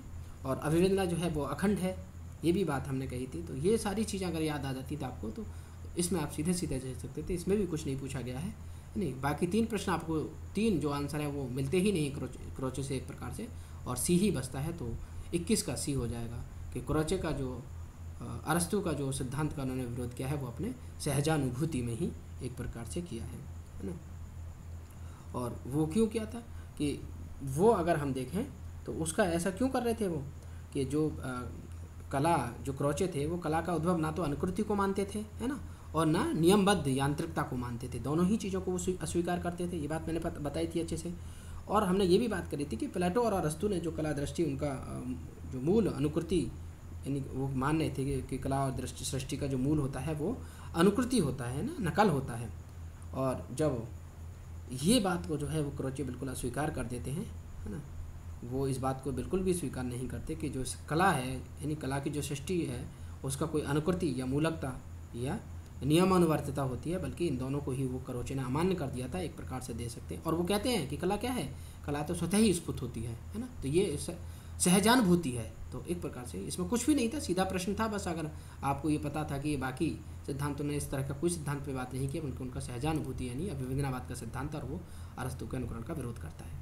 तो आप 21 का आंसर हो जाएगा सी। प्रश्न नंबर 22, हिंदी साहित्य के इतिहास का प्रस्थान बिंदु किसे माना जाना चाहिए? तो देखिए इस प्रश्न में जो है बहुत थोड़ा सा उलझाऊ सा प्रश्न है, लेकिन फिर भी जो है आप अगर इसको थोड़ा समझने की कोशिश करेंगे तो ये भी आसान सा ही प्रश्न है। देखिए प्रस्थान बिंदु, जब प्रस्थान इतिहास की बात आती है तो देखिए सबसे पहले तो गारसा दत्तासी ने लिखा था, है ना। हमने सबसे पहले जो हिंदी गारसा दत्तासी ने जो अपना इतिहास लिखा, और शिव सिंह सेंगर ने जो इतिहास लिखा था, आचार्य रामचंद्र शुक्ल ने कहा था। यह हम मोटे तौर पे देख सकते हैं कि इनमें जो ये दोनों ही जो आधुनिक हिंदी साहित्य के इतिहास लिखने का जो प्रयास किया गया था, इनमें जो है एक प्रकार से ना तो कोई काल विभाजनकार आ गया था, और ये बड़े ही उस प्रकार के वो नहीं माने गए। एक प्रकार से कह सकते हैं कि इतिहास की उस दृष्टि से इनको दोनों को सम्मान प्राप्त नहीं हुआ। जो पहला प्रस्थान बिंदु स्वीकार किया जाता है वो ग्रियर्सन का वर्नाकुलर, क्योंकि उन्होंने पहले ही इस जो इनका इतिहास था उसमें उन्होंने काल विभाजन करने का भी प्रयास किया था। उन्होंने हिंदी के कवियों को लिया था, है ना, बहुत महत्वपूर्ण रूप से उन कवियों के बारे में नए नए प्रकार की थोड़ी सी बातें भी कहने की कोशिश की थी। तो गारसा दत्तासी और शिव सिंह सेंगर को छोड़कर जो जॉर्ज ग्रियर्सन का हिंदी साहित्य का जो इतिहास था, वर्नाकुलर जो इतिहास उन्होंने लिखा, उसको कुछ विद्वान कहते हैं कि ये एक प्रकार से प्रस्थान बंधु है। और आचार्य रामचंद्र शुक्ल का जो इतिहास है वो प्रस्थान बंधु नहीं है। प्रस्थान का मतलब होता है जहाँ से शुरू हो असल में इतिहास। आचार्य रामचंद्र शुक्ल का इतिहास जो है वो प्रस्थान बिंदु नहीं है, बल्कि वो तो प्रौढ़ रचना है। एकदम से क्या है, वो बिल्कुल प्रौढ़ रचना है, अपने सर्वोत्त उत्कृष्ट साहित्य है हिंदी का। तो वो प्रस्थान बिंदु कैसे हो सकता है? कुछ लोग ऐसा कह रहे हैं कि जो आचार्य रामचंद्र शुक्ल का जो इतिहास है वो प्रस्थान बिंदु है। वो प्रस्थान बिंदु नहीं है, बल्कि वो तो एक प्रौढ़ रचना है। असल में साहित्य का प्रस्थान है ना, प्रस्थान जहाँ से शुरू हो रहा है स्थान महत्वपूर्ण रूप से। अब ऐसे तो गार्हस्थ्य तासी होनी चाहिए। अब देखिए, अगर आप देखें तो इसमें गार्हस्थ्य तासी तो कहीं नहीं है ना। और शिव सिंह सरोज और गार्हस्थ्य तासी दोनों एक से ही इतिहास हैं, उनमें कोई विशेष अंतर नहीं है। बस हाँ, जो लेखकों की संख्या में आगे पीछे कुछ बढ़ोतरी और कम और बढ़े हैं, लेकिन वहाँ ना कोई काल विभाजन है, ना कोई उस तरह का प्रयास किया गया है। तो उसको इतिहास की दृष्टि से नहीं देखा जाता, लेकिन प्रस्थान बिंदु के तौर पर जो जिसे देखा या समझा जाने की कोशिश की जाती है, तो वो modern vernacular literature of Hindustan जो ग्रेजुएशन है इसको माना जाता है। और आचार्य रामचंद्र शुक्ल की रचना तो प्रौढ़ रचना है हिंदी साहित्य की। तो 22 का आंसर होना चाहिए ए। हम ऐसा ही देखिए, आयोग भी शायद होगा हमारा ही ये प्रश्न सही हो, यानी कि जो 22 का आंसर होगा ए। अरस्तु के विरेचन सिद्धांत की तुलना किसके सिद्धांत से की जा सकती है? देखिए, अरस्तु का जो विरेचन सिद्धांत है, ये प्रश्न थोड़ा सा तुलनात्मक रहा। हमने जो है अभिव्यंजनावाद की बात कर ली थी, वक्रोक्ति की बात कर ली थी, है ना। तो वक्रोक्ति और अभिव्यंजना की बात हो गई थी, है ना। लेकिन जो है अरस्तु का विरेचन सिद्धांत की तुलना किससे तो की जा सकती है, इस बारे में थोड़ा ये इन्होंने कह सकते हैं कि इस प्रश्न को थोड़ा हटा के पूछ लिया। लेकिन इतना भी थोड़ा सा हो सकता है ये टफ रहा हो, लेकिन फिर भी जिनको अगर थोड़ा सा जानकारी रही होगी तो ये ज़रूर कर पाए होंगे। वैसे ये भी कोई मुश्किल सवाल नहीं था, सीधा सा है। और अभिनव गुप्त की जो अभिव्यक्तिवाद है उससे जो है अरस्तु का जो विरेचन सिद्धांत की तुलना की गई है अभिनव गुप्त के अभिव्यक्तिवाद से। तो 23 का आंसर होगा बी, यानी अभिनव गुप्त के अभिव्यक्तिवाद से तुलना की गई है अरस्तु के विरेचन सिद्धांत की। प्रश्न नंबर 24, आचार्य रामचंद्र शुक्ल कृत हिंदी साहित्य का इतिहास का प्रकाशन वर्ष कब है? तो देखिए, इतिहास का जो प्रकाशन है इस पर भी मैंने बहुत महत्वपूर्ण रूप से कहा था कि आप ये तारीख जरूर याद रखें। आचार्य रामचंद्र शुक्ल के हिंदी के इतिहास कब प्रकाशित हुआ था? तो देखो 1929। कितना आराम से सीधा प्रश्न पूछ लिया गया है। 24 का होगा आंसर सी, 1929। प्रश्न नंबर 25, कवि व्यक्तित्व के आधार पर अरस्तु के अनुसार काव्य कितने प्रकार के माने गए हैं? यानी कवि व्यक्तित्व के आधार पर जो है और जो काव्य होते हैं वो अरस्तु ने कितने माने हैं? तो देखिए, इसमें भी बहुत ज़्यादा उस तरीके का प्रश्न या उतना महत्वपूर्ण प्रश्न नहीं है कि इसे हम ना कर सकते थे, है ना। लेकिन फिर भी जो है ये थोड़ा सा कह सकते हैं कि ये कठिन प्रश्न था, थोड़ा घुमा के पूछा, है ना। ये प्रश्न थोड़ा कह सकते हैं थोड़ा विस्तार या गहराई से पूछा गया प्रश्न है। तो आई होप कि साथी हमारे कुछ इसमें ज़रूर परेशान हुए होंगे। लेकिन फिर भी अगर आप चाहें तो देखिए, जो अरस्तु थे ना, उन्होंने जो काव्य का जो आधार था, काव्य को जो बांटा था, काव्य को बांटने का जो कार्य किया था, वर्गीकरण किया था काव्य का, वो 5 प्रकार से काव्य को बांटते थे। पहले प्रकार के काव्य को जब उन्होंने बांटा तो उन्होंने कवि व्यक्तित्व के आधार पर बांटा, यानी कवि का जैसा व्यक्तित्व होगा वैसे ही काव्य वो लिखेगा, ये बात कही थी अरस्तु ने। और उसके कितने कवि व्यक्तित्व के आधार पर 2 भेद उन्होंने किए थे। इसका आंसर क्या होगा? 25 का बी हो जाएगा। यानी 2 भेद कौन से? वीर काव्य और जो है व्यंग्य काव्य। यानी कुछ लोग व्यंग्य वाले होते हैं और कुछ वीर होते हैं, तो ऐसे व्यक्तित्व के होते हैं तो वो 2 ही प्रकार का काव्य कर सकते हैं, वीर काव्य या व्यंग्य काव्य। तो ये कवि व्यक्तित्व के आधार पर जो है अरस्तु के अनुसार 2 प्रकार का होता है काव्य। और विषय के आधार पर, है ना, जो विषय होते हैं वो 3 आधार की बात की थी अरस्तु ने। विषय के आधार पर जो 3 प्रकार का होता है, उदात्त होता है, यथार्थ होता है और क्षुद्र होता है। और इन दोनों के आधार पर, कवि व्यक्तित्व और विषय के आधार पर, उन्होंने एक और तीसरे प्रकार के काव्य की बात की थी। वो कहा था कि मिश्रित आधार पर, है ना, इन दोनों की मिश्रित आधार पर। तो उन्होंने जो है इस तरह का भी एक काव्य विभाजन किया था। और उसके अलावा जो वो चौथा अनुकरण रीति के अनुसार से कहते हैं कि काव्य जो है अनुकरण रीति के अनुसार से भी करा जाता है, और वो 2 प्रकार का होता है, वो भी समाख्यान काव्य और दृश्य काव्य। इसके अलावा जो 5वां उन्होंने भेद किया था, वर्गीकरण किया था काव्य का, कि काव्य माध्यम के आधार पर कैसे हो सकता है, तो वो भी 2 बात कही थी, गद्य और पद्य। तो देखें तो इसमें जो है कवि व्यक्तित्व का आंसर 25 में होना चाहिए 2, और क्या होगा वो? वीर काव्य और व्यंग्य काव्य। तो 25 का होगा बी। ठीक है। इसके अलावा प्रश्न नंबर 26, कृष्ण भक्तों में उद्धव का अवतार किसे माना गया है? तो ये थोड़ा सा प्रश्न कह सकते हैं कि उस तरीके से पूछ लिया गया है। ठीक है। जो कृष्ण भक्त कवि हैं उनमें उद्धव का अवतार माना गया था सूरदास को। किसको माना गया था? सूरदास को जो है उद्धव का अवतार माना गया है। तो इस प्रकार से जो देखें तो 26 में जो आंसर होगा वो आपका सी होगा। प्रश्न नंबर 27, लॉन्जाइनिस के अनुसार उदात्त तत्व कितने स्रोत हैं? देखो कितना आसान प्रश्न है, मैंने बार बार पढ़ाया था, मैंने आपको ये टेस्ट सीरीज में भी रखा था, बड़ी आसानी से बहुत विस्तार से इस पर बातचीत की थी। और इसी 5 तत्वों के आधार पर उदात्त को वो आत्मा की प्रतिध्वनि भी कहते हैं, इसी उदात्त के आधार पर। तो देखिए 5 होने चाहिए, सी 27 का जो होगा वो सी होगा। रीतिकाल की श्रृंगार, अब देखिए ये प्रश्न आप याद करिए, इसको मैंने इतनी बार बताया था, बार बार मैंने इस बात पे बात की थी कि आपको रीतिकाल के संदर्भ में कलाकाल, श्रृंगार काल, 2 काल को बहुत याद रखना है, 2 में से एक जरूर ही पूछा जाएगा। और देखिए श्रृंगार काल सीधा सीधा यहाँ पर आ गया। ये कितनी बार जब भी मैंने रीतिकाल पे बात की थी तो इसके काल का जो काल विभाजन था, काल विभाजन पे बात करते हुए भी मैंने श्रृंगार काल पे जोर दिया था। जब हम रीतिकाल को पढ़ रहे थे तब भी मैंने बार बार श्रृंगार काल पे बात की थी। आप लोगों को कई बार इस बारे में बहुत देखिए कितना आसानी से, और इसको मैंने बड़े आसानी से याद भी करवाया था, है ना।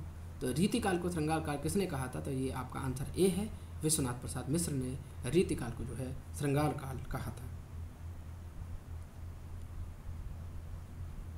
प्रश्न नंबर 29, हिंदी किस भाषा परिवार की भाषा है? तो हिंदी जो है हिंदी किस भाषा परिवार की भाषा है? तो कितना आसान सा प्रश्न सा। द्रविड़ जो है हमारी दक्षिण भारत की भाषाएं थी, ये बात मैंने बार बार समझाई थी। आर्य भाषाएं या उत्तर भाषाएं, भारोपीय परिवार की जो है हमारी हिंदी जो भाषा है वो भारोपीय परिवार की बात मैंने बार बार की थी।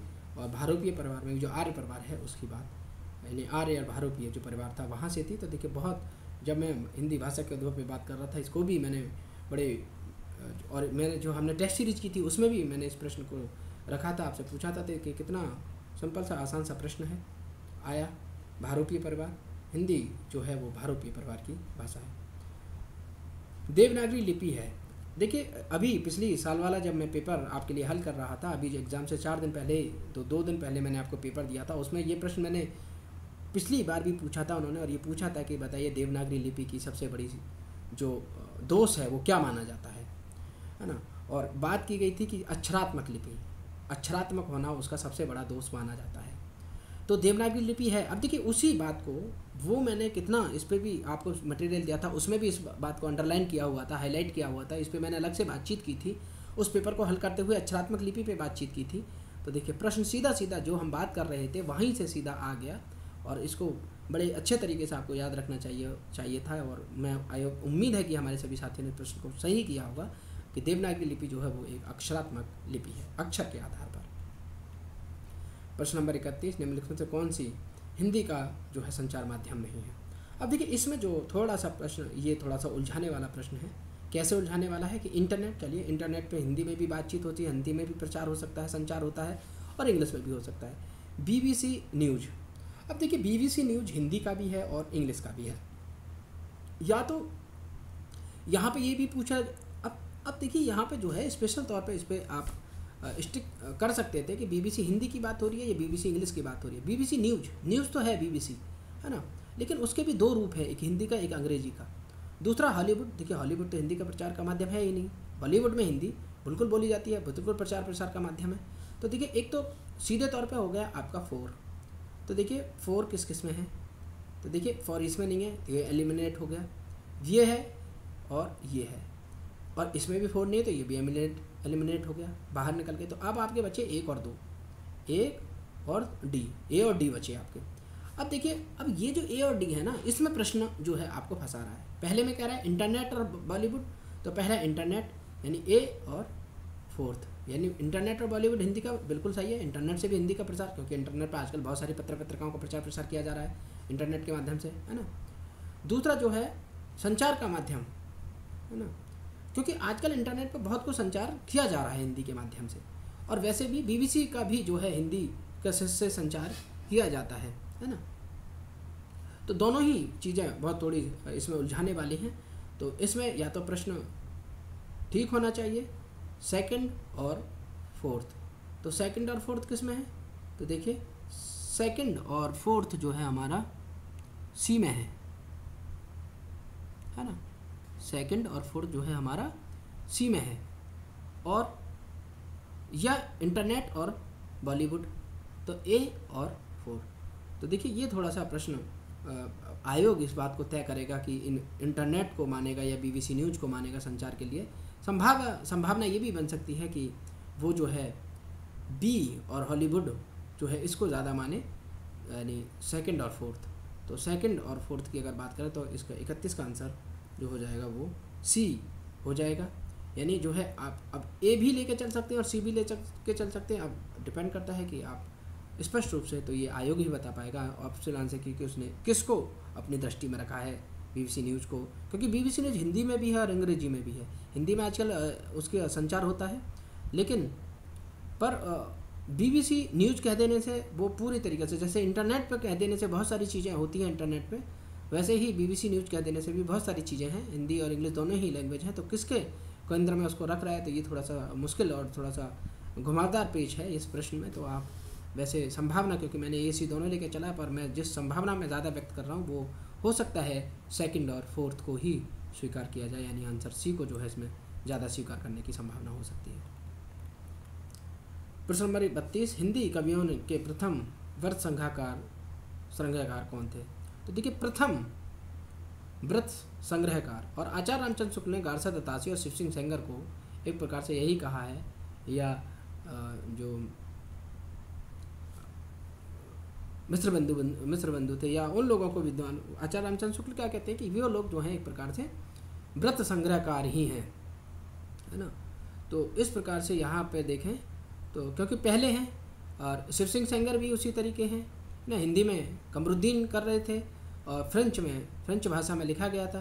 तो हिंदी कवियों के प्रथम व्रत संग्रहकार के तौर पे जो है आपको देखा जा सकता है कि इसमें गारसा दत्तासी ही होने चाहिए, है ना, क्योंकि वो पहले, क्योंकि शिव सिंह सेंगर और गारसा दत्तासी और ग्रियर्सन, शिव सिंह सेंगर और गारसा दत्तासी दोनों ने जो है एक प्रकार से काव्य जो विभाजन है वो भी करने की कोशिश नहीं की है, और उन्होंने सीधे सीधे उनके व्रत के बारे में, उनके जीवन परिचय के बारे में उठा के चीज़ें रख दी हैं। तो ये काव्य व्रत संग्रह एक प्रकार से देखे जा सकते हैं। तो 32 का जो है ए हो सकता है गारसा दत्तासी। ठीक है। प्रश्न नंबर 33, हिंदी भाषा की मूलभूत इकाई है ना। हिंदी भाषा की मूलभूत इकाई क्या है? तो हिंदी भाषा की मूलभूत जो इकाई है वो है आपकी स्वनिम, है ना। स्वनिम को हम ध्वनि ग्राम भी कहते हैं। तो हिंदी का जो मूलभूत इकाई होनी चाहिए वो स्वनिम होनी चाहिए, यानी सी होनी चाहिए। तो ये जो होगा हमारा आंसर इसका होगा 33 का जो है सी।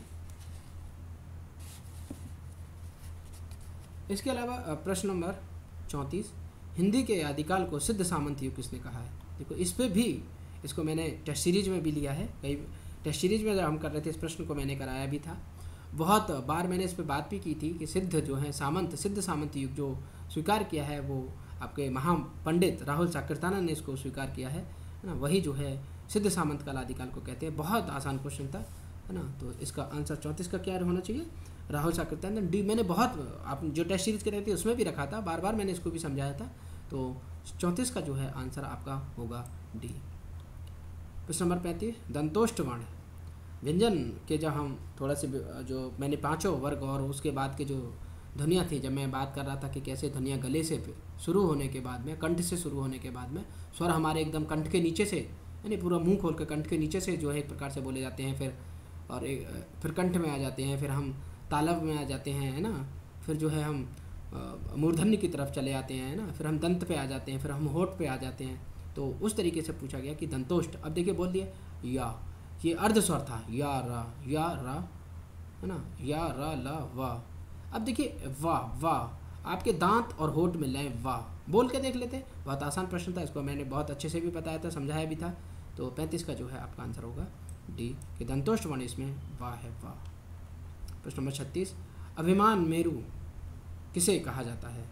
तो जो अभिमान मेरु हैं, पुष्पदंत ने जो है जब वो अपनी स्वयं को जब वो रचना करते हैं, है ना, तो पुष्पदंत ने स्वयं को अभिमान मेरु कहा था। और कव्य पिस्सल है ना, तो कवि क्या, कवि कवि पिस्सल मतलब कवि 50, और अभिमान मेरू उन्होंने अपने आप को कई बार कहा है जब वो कविता करते हैं। तो अभिमान मेरू जो है वो आपके हो जाएंगे पुष्पदंत, पृष्ठ 36 में हो जाएगा आपका ए।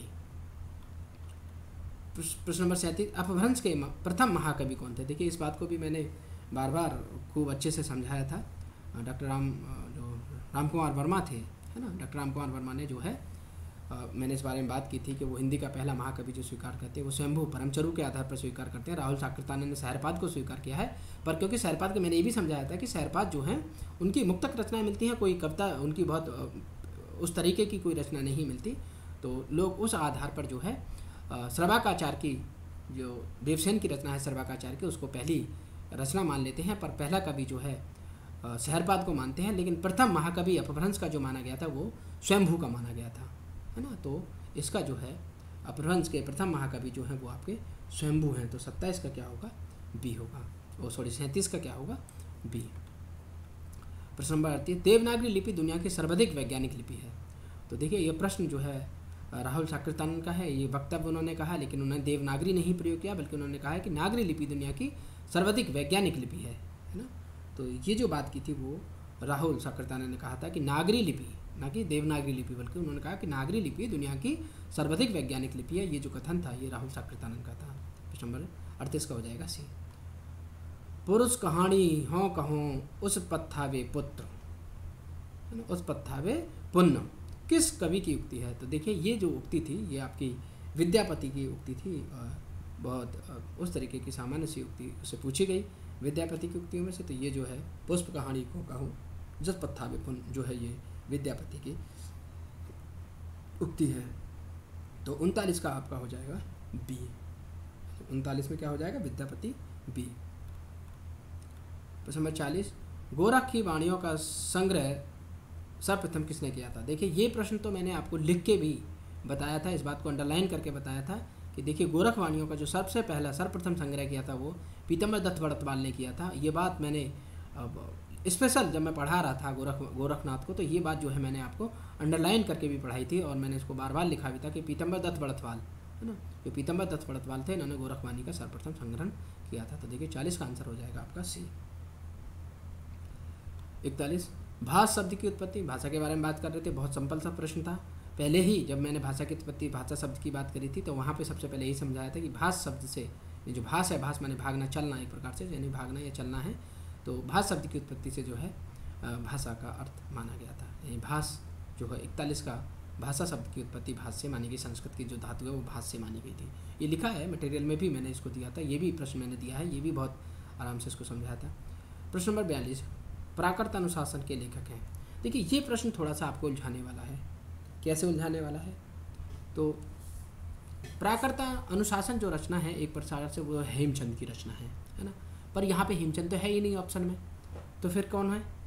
तो देखिए, और प्राकृत पेंगलम जो है वो विद्याधर की है। अगर हम विद्याधर को प्राकृत से जोड़ने की कोशिश करें, है ना, तो प्राकृत पेंगलम होना चाहिए, और अगर प्राकृत अनुशासन से इनमें कोई देखें तो हेमचंद नहीं है। तो ये थोड़ा सा पता नहीं किस तरह का प्रश्न है, इसको आयोग किस इसको सही मानता है, देखने वाली बात होगी। लेकिन हम जो है इसको प्राकृत अनुशासन, क्योंकि हम ये समझ रहे हैं कि ये प्राकृत पेंगलम के बारे में बातचीत पूछ रहा है या फिर हेमचंद होना चाहिए था, तो हम जो है हमने सोचा है कि ये जो है प्रश्न, क्योंकि इसमें भी आयोग बताएगा कि वो किसको सही मान रहा है, क्या इसके उनके दिमाग में क्या है और इसका स्पष्टीकरण क्या आता है, वो देखने वाली बात है। तो उसका 42 का हमने जो यहाँ तक सोचा है कि ये विद्याधर हम प्राकृत पेंगलम मान के इसको चल रहे हैं, तो ये विद्याधर हम 42 कर रहे हैं, इसलिए हमने आंसर की में इसको स्टार के साथ, मतलब इसको विशेष के साथ लिखा है कि ये देखने वाली बात आगे क्या होगा। केंद्रीय हिंदी समिति के अध्यक्ष कौन होते हैं? देखिए केंद्रीय हिंदी समिति के जो अध्यक्ष होते हैं वो आपके प्रधानमंत्री होते हैं, और उसके जो उपाध्यक्ष होते हैं वो गृह मंत्री होते हैं। तो ये जो प्रश्न था केंद्रीय हिंदी समिति की बात मैंने की थी, लेकिन ये प्रश्न एक प्रकार से उन्होंने अध्यक्ष से पूछ लिया। तो देखिए केंद्रीय हिंदी समिति के अध्यक्ष जो हैं वो प्रधानमंत्री होते हैं। तो 43 का होगा बी। प्रश्न नंबर 44, चंद्रबरदाई को छप्पों का राजा किसने कहा था? तो देखो चंद्रबरदाई को छप्पों का राजा कहा था शिव सिंह सेंगर ने, है ना। तो 44 का डी। किसके भक्तिपरक गीतों का संकलन अभंग के नाम से जाना जाता है? तो देखिए जो नामदेव थे उनकी जो रचना है मराठी में अभंग नाम से थी, है ना। तो मराठी में जो अभंग हैं वो नामदेव और तुकाराम की रचना है, तो तुकाराम तो इसमें है ही नहीं, नामदेव हैं, तो ये नामदेव होंगे, तो 45 का ए हो जाएगा। भक्ति काल की समय सीमा मैंने कितना जोड़ दे के 1375 और मैंने संवत बताया था, और इसमें से 57 घटा के 1318 की बात बार बार मैंने समझाया था कि भक्ति काल की जो समय सीमा है चारणचंद शुक्ल का संवत 1375 से 1700 संवत तक और 1700-1900 संवत तक रीतिकाल का समय था। तो ये तो हमने बड़े प्रश्न में भी किया है, आंसर की में भी इसको जब हम टेस्ट सीरीज कर रहे थे तब भी हमने इसको कई बार किया, तो बहुत महत्वपूर्ण प्रश्न था, मैंने कई बार बार इसको समझाया था। तो देखिए 46 का प्रश्न होगा, 46 का ए। विनय पत्रिका का एक अन्य नाम है। तो देखिए ये जो विनय पत्रिका है ये भी थोड़ा सा प्रश्न उस तरीके से सही नहीं है जिस तरीके से इसको सही रूप में होना चाहिए। कैसे सही नहीं है कि देखो विनय पत्रिका को या तो विनयावली कहा गया है, विनयमाला नहीं कहा गया, विनयावली कहा गया है, या फिर अब देखिए राम विनयावली लगा दिया है इसमें, है ना, क्या कर दिया है इसमें, राम विनयावली इसमें जो है एक प्रकार से लगा दिया गया है ना। लेकिन विनयमाला नहीं कहा गया, या तो उसको जब जोड़ा गया है तो वो उसको राम गीतावली कहा गया है ना। या तो विनय पत्रिका को राम गीतावली कहा जाता है या फिर उसको खाली विनयावली कहा जाता है। अब राम भी जोड़ दिया है, विनयावली भी जोड़ दिया है, राम गीतावली के साथ जोड़ा होना चाहिए था, विनयावली के विनयमाला यहाँ पे है, तो ये अगर इससे खाली विनयमाला नहीं होना चाहिए, विनयमाली होना चाहिए था, विनयावली होना चाहिए था। तो ये विनयावली, तो इस प्रकार से देखें तो क्योंकि विनयावली यहाँ मिल रहा है, विनयमाला तो नहीं है, तो विनयावली मिल रहा है, तो इस प्रकार से देखें 47 का जो है विनय पत्रिका का हम सोच सकते हैं कि ये सी होगा। लेकिन राम जो है वो राम गीतावली कहा गया है, एक और नाम, जैसे विनय पत्रिका को राम गीतावली और विनयावली कहा गया है, तो राम के साथ गीतावली होता तो ज़्यादा सही प्रयोग होता। तो 47 का हम फिर भी मान के चल रहे हैं कि आएगा इसका सी ही आंसर देगा। प्रश्न नंबर 48, जो शब्द समासयुक्त होकर किसी तीसरे शब्द का विशेष बन जाए तो वो सीधा सीधा क्या होता है, बहुवीर्य समास होता है। बड़ा आसान सा ये प्रश्न था, उसकी परिभाषा से ही पूछ लिया। और तो 48 का होगा डी। 49, किस विकल्प के सही पद कर्मधारय समास से निर्मित हैं। तो देखिए इसमें जो कर्मधारय समास है वो आपका चंद्रमुख, छाया, तारु, धृतांत और पर्णशाला, यानी 49 का आपका ए हो जाएगा। इसमें से कौन सा स्त्रीलिंग नहीं है। तो देखिए इसमें जो स्त्रीलिंग नहीं है, हमने बात की थी जब कि स्त्री जब भी आपको कोई लिंग देखना है तो आप उसके साथ क्रिया लगा के देखें तो पूरा पता चल जाता है क्रिया लगाने से कि शब्द स्त्रीलिंग है कि पुल्लिंग है। धेनु मतलब गाय जा रही है या जा रहा है, तो गाय जा रही है। रात हो रही है या हो रहा है, तो रात हो रही है। वसुधा है, तो अब वसुधा है या वसुधा हो, है ना। तो अब अगर आप देखेंगे तो जो दही है वो दही जम गया या जम गई, तो देखो दही जम गया होता है, तो दही जो है वो पुल्लिंग है, बाकी ये तीनों शब्द स्त्रीलिंग है, तो 50 का ए हो जाता है। जिस वाक्य में एक उद्देश्य और एक विधेय होता है, जब हम वाक्य रचना पढ़ रहे थे, वाक्य विज्ञान पढ़ रहे थे, हमने इसको बड़ी आसानी से समझा था। बहुत वाक्यों के बहुत सारे भेदों पे बात करते हैं, उसको भी समझा था कि जिसमें एक उद्देश्य और एक विधेयक होता है वो आपका सरल वाक्य होता है। तो 51 का क्या हो जाएगा आपका, 51 को हो जाएगा बी, सरल वाक्य। हिंदी भाषा में कितने कारक होते हैं। तो देखो हिंदी में 8 कारक होते हैं, संस्कृत में 6 होते हैं, हिंदी में 8 कारक माने जाते हैं। और झगड़ा मेरे और उसके बद्ध था, तो ये कारक का कौन सा भेद है। तो ये कारक का जो है, मैंने लास्ट में जब आपको लास्ट ईयर का पेपर समझाया था तो कारक के जो 8 भेद है उन पर बातचीत मैंने करी थी, और मैंने बताया था कि संबंध जो कारक होता है वो दो के बीच में संबंध बताता है। तो झगड़ा मेरे और उसके बीच था, यानी मेरे और उसके बीच था, तो यानी ये जो का है ये संबंध शब्द को कारक जो है संबंध कारक को दिखलाता है। तो 53 का आपका सी हो जाएगा। प्रश्न नंबर 54, अलंकार के कितने मुख्य भेद होते हैं। तो देखिए हिंदी में अलंकार 2 प्रकार के होते हैं और संस्कृत में जो है अलंकार 3 प्रकार के होते हैं। तो देखिए 3 ऑप्शन दिया ही नहीं है, तो सिर्फ 2 बचे, है ना। तो जिस प्रकार से संस्कृत में अलंकार 3 होते हैं, वैसे लिंग भी 3 होते हैं और वचन भी 3 होते हैं। हिंदी में अलंकार भी मुख्य रूप से 2 होते हैं, वचन भी 2 होते हैं, और जो है आपका लिंग भी 2 होते हैं, यानी एक वचन बहुवचन। संस्कृत में एक वचन, द्विवचन और बहुवचन, है ना। हिंदी में जो है एक लिंग ना, जो है स्त्रीलिंग हिंदी में होता है, स्त्रीलिंग और पुल्लिंग। जैसे संस्कृत में क्या होता है, स्त्रीलिंग, पुल्लिंग और नपुंसक लिंग, है ना। तो वहाँ पे 3, वैसे ही हिंदी में अलंकार, शब्दालंकार और अर्थालंकार होते हैं, जबकि संस्कृत में आप देखेंगे तो अर्थालंकार, शब्दालंकार, अर्थालंकार और उभयालंकार भी एक प्रकृति होती है। तो हिंदी में तो मुख्य रूप से जो है हिंदी की प्रकृति थोड़ी अलग है, तो अलंकार हिंदी में 2 ही माने गए, 3 यहाँ पे है ही नहीं, तो बहुत स्पष्ट हो गया था आंसर देना। तो 54 का आपका डी हो जाएगा। अधजल गगरी छलकत जाए, आदि गगरी है, यानी आधा ज्ञान वाला व्यक्ति ज़्यादा बहुत ज़्यादा हिलोरें करता है, बहुत ज़्यादा बखानता है, जिसको बहुत ज्ञान होता है वो बहुत शांत रहता है। तो अध जल गगरी छलकत जाए, तो 55 का होगा इसका डी। आलेख में कौन सी लेखन विधा है? तो जो आलेख में होती है वो आपकी गद्य लेखन विधा है, गद्य के माध्यम से आलेख लिखे जाते हैं। तो इसका जो है आंसर 56 का 1 हो जाएगा। 57, कौन सा पत्र जो है कार्यालय के द्वारा लिखा जाता है? तो देखिए कार्यालय का जो पत्र लिखा जाता है वो आपका अनुस्मारक पत्र होता है, या इसको स्मारक पत्र भी कह सकते हैं एक प्रकार से। तो ये जो अनुस्मारक पत्र है ये जो है आपका कार्यालय इस पत्र को लिखते हैं, ठीक है। इसके अलावा जो पीछे अगला प्रश्न है, प्रश्न नंबर 58, कि कार्यालय की किसी भी प्रकार की सूचना को समाचार, टीवी, पत्रों, रेडियो आदि के द्वारा जनता तक पहुंचाने का काम जो करती है वो प्रेस विज्ञप्ति कहलाती है। आप सभी को ये बहुत पता है, बहुत आसान सा प्रश्न था। तो 58 का होगा ए, यानी प्रेस विज्ञप्ति उसको कहा जाता है। ये जो है सभी अपनी सूचना सरकार लोगों तक इसके माध्यम से पहुंचाने की कोशिश करती है ना। तो स्मरण पत्र है या अधिसूचना है, परिपत्र है, प्रेस विज्ञप्ति है, तो ये जो है एक प्रकार से कार्यालय या कार्य के द्वारा लिखित उसी तरीक़ा के पत्रों में आते हैं, ठीक है। तो प्रेस विज्ञप्ति जो है इसका आंसर हो जाएगा 58 का ए। 59, उल्टा प्रामीण शैली। तो उल्टा प्रामीण शैली है जो, ये भी अगर देखा या समझने की कोशिश की जाए तो ये इंट्रो होता है, बॉडी भी होता है, समापन भी होता है। तो पहले जो है आप उसमें इंट्रो बता देते हैं, फिर आप उसको विस्तार करते हैं, और लास्ट में जो है और भी ज़्यादा, यानी आप अगर त्रिभुज को उल्टा खड़ा कर देंगे तो सबसे विस्तार वाला क्षेत्र वो ऊपर चला जाएगा, सबसे नीचे बस इंट्रो होता है एक प्रकार से। तो ये जो तीनों ही चीज़ें आपको मिल जाएंगी उल्टा प्रामीण शैली में, उपरोक्त सभी मिल जाएंगे। तो 59 का हो जाएगा डी। 60 का शैक्षिक आवश्यकताओं को छात्रों के लिए कौन सी वेबसाइट है? तो देखिए शैक्षिक छात्राओं एवं आवश्यकताओं छात्राओं के प्रश्नों के लिए जो आजकल वेबसाइट मानी गई है वो आपकी जो है आंसर सी को 58 का आंसर हो जाएगा आपका सी। प्रश्न नंबर 61, निम्नलिखित में से कौन सा शुद्ध वाक्य नहीं है?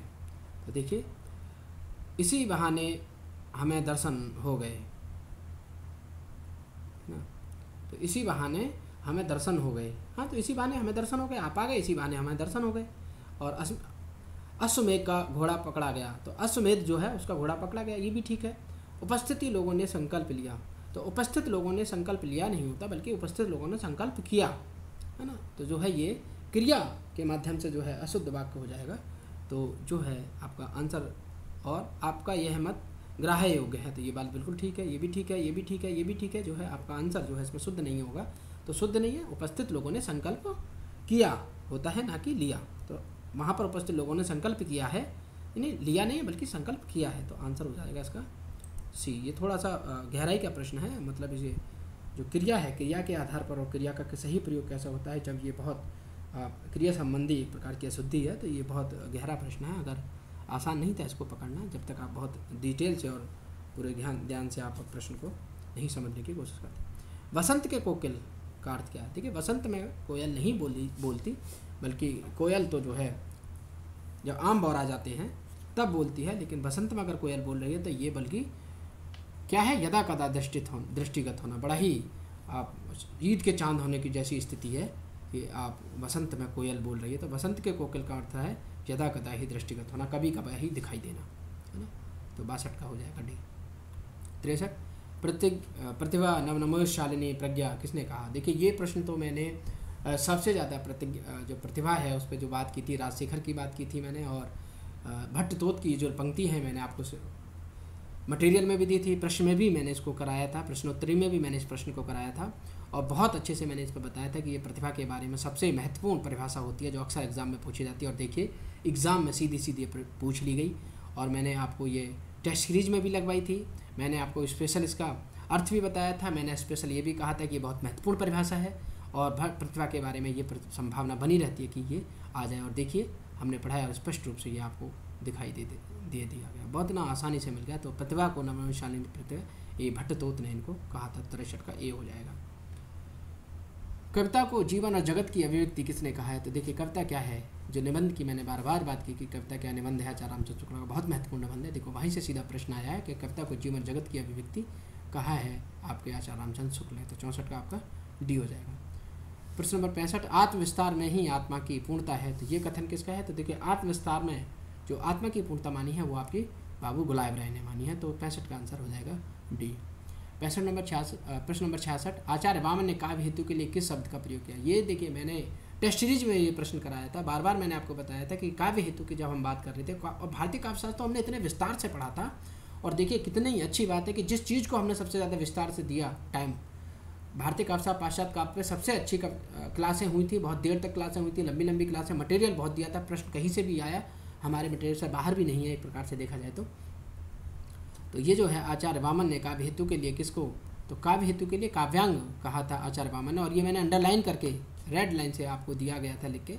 तो ये जो है काव्य हेतु के लिए वो काव्यांग प्रयोग करते हैं आचार्य वामन। और पुरुषार्थ चतुष्ट की सिद्धि को काव्य का प्रयोजन किसने माना है, तो देखो हमने बात करी थी, इसको भी मैंने अंडरलाइन करके दिया था दोनों को। चतुष्ट जो पुरुषार्थ चतुर्थ की बात की है वो 2 विद्वानों ने की थी, तो भामा और कुंतक ने की थी, है ना।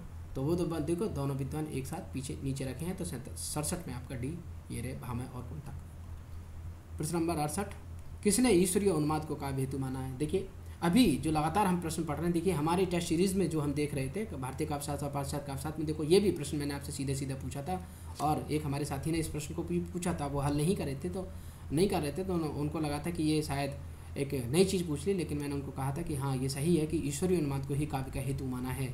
किसने, प्लेटो ने। तो 68 का क्या हो जाएगा, सी। और सबसे पहले रस को ब्रह्मानंद सहोदर किसने घोषित किया था, तो देखिए रस को सबसे पहले जो बात की थी, और हम बात कर रहे थे जब हमने भोजकत्व और भावकत्व की बात की थी, तो हमने वहाँ पे बात की थी कि भट्टनायक जो हैं ब्रह्मानंद सहोदर रस को घोषित करते हैं। तो देखो सबसे पहले बात की थी ब्रह्मानंद सहोदर ने, किसकी, भट्टनायक ने। प्रश्न नंबर 70, रस के कितने अंग होते हैं। देखिए इस पर कितने अच्छे से हमने बात की थी, संचारी, विभाव, अनुभाव और स्थायी भाव, यानी अंग के रस के जो है वो 4 अंगों की बात स्पष्ट रूप से ये आपको मैंने एग्जाम में भी पढ़ाया, जो हमने टेस्ट सीरीज थी उसमें भी पढ़ाया, और जो हम क्लास लेते वहाँ भी मैंने इस पर बहुत विस्तार रूप से विचार किया था, और टेस्ट सीरीज में भी प्रश्न को रखा था कि रस के जो अंग हैं वो 4 होते हैं। 71, कौशिकी वृत्ति का संबंध किससे है, तो ये भी मैंने आपको पढ़ाया है कि कौशिकी वृत्ति का जो संबंध है वो आपका श्रृंगार रस से होता है। प्रश्न नंबर 72, विस्मय, देखिए ये भी पढ़ाया था, ये भी पूछा है, टेस्ट सीरीज में भी पूछा था, पढ़ाया भी था कि विस्मय से जो स्थायी भाव का संबंध है वो अद्भुत से होता है। और देखिए डंडी की ये परिभाषा और भामा की परिभाषा और वामन की परिभाषा गुण के बारे में और अलंकारों के बारे में, ये परिभाषा, इन परिभाषाओं पर मैंने कितना जोर दिया था, और इनको मैंने टेस्ट सीरीज में भी कराया था, और मैंने बार बार इनको कहा था कि ये परिभाषाएं निश्चित तौर पर पूछी जा सकती हैं।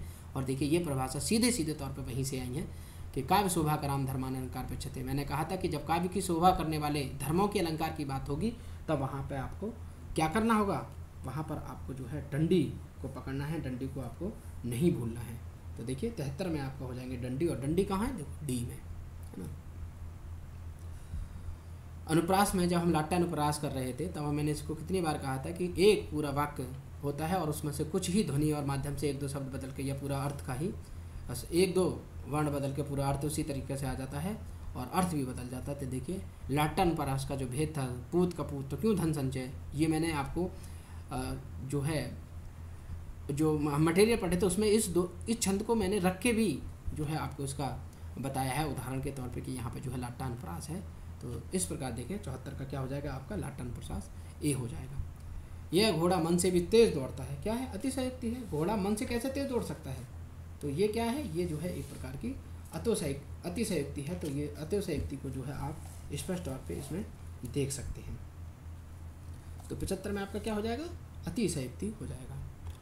74 नंबर है वीप्सा अलंकार का सर्वप्रथम विवेचन किसने किया। ये प्रश्न थोड़ा सा बहुत डीपली पूछ लिया गया है, इसका आंसर सीधे सीधे स्पष्ट रूप से नहीं मिलता है, लेकिन फिर भी विद्वान कुछ जो मानता है कहते हैं कि वीप्सा अलंकार या पुनरुक्ता भाषा अलंकार की जो बात आती है वो जो रीतिकालीन कवि हैं उनमें भिखारी दास ने जो है इसकी बातचीत की है। लेकिन अब ये थोड़ा इसमें संदेह है, स्पष्ट तौर पे मैं नहीं कह सकता कि ये भिखारी ही दास थे या कर्नेश हैं या देव कवि या दूल्हे, लेकिन क्योंकि पुनरुक्ताभास और वीप्सा को लोग विद्वानों ने थोड़ा सा ये एक ही प्रकार के अलंकार या एक ही चीज़ों में खड़े हुए आसपास के अलंकार हैं, तो यहाँ और अगर हो सकता है कि यहाँ पर ये आंसर आपका 76 का बी हो।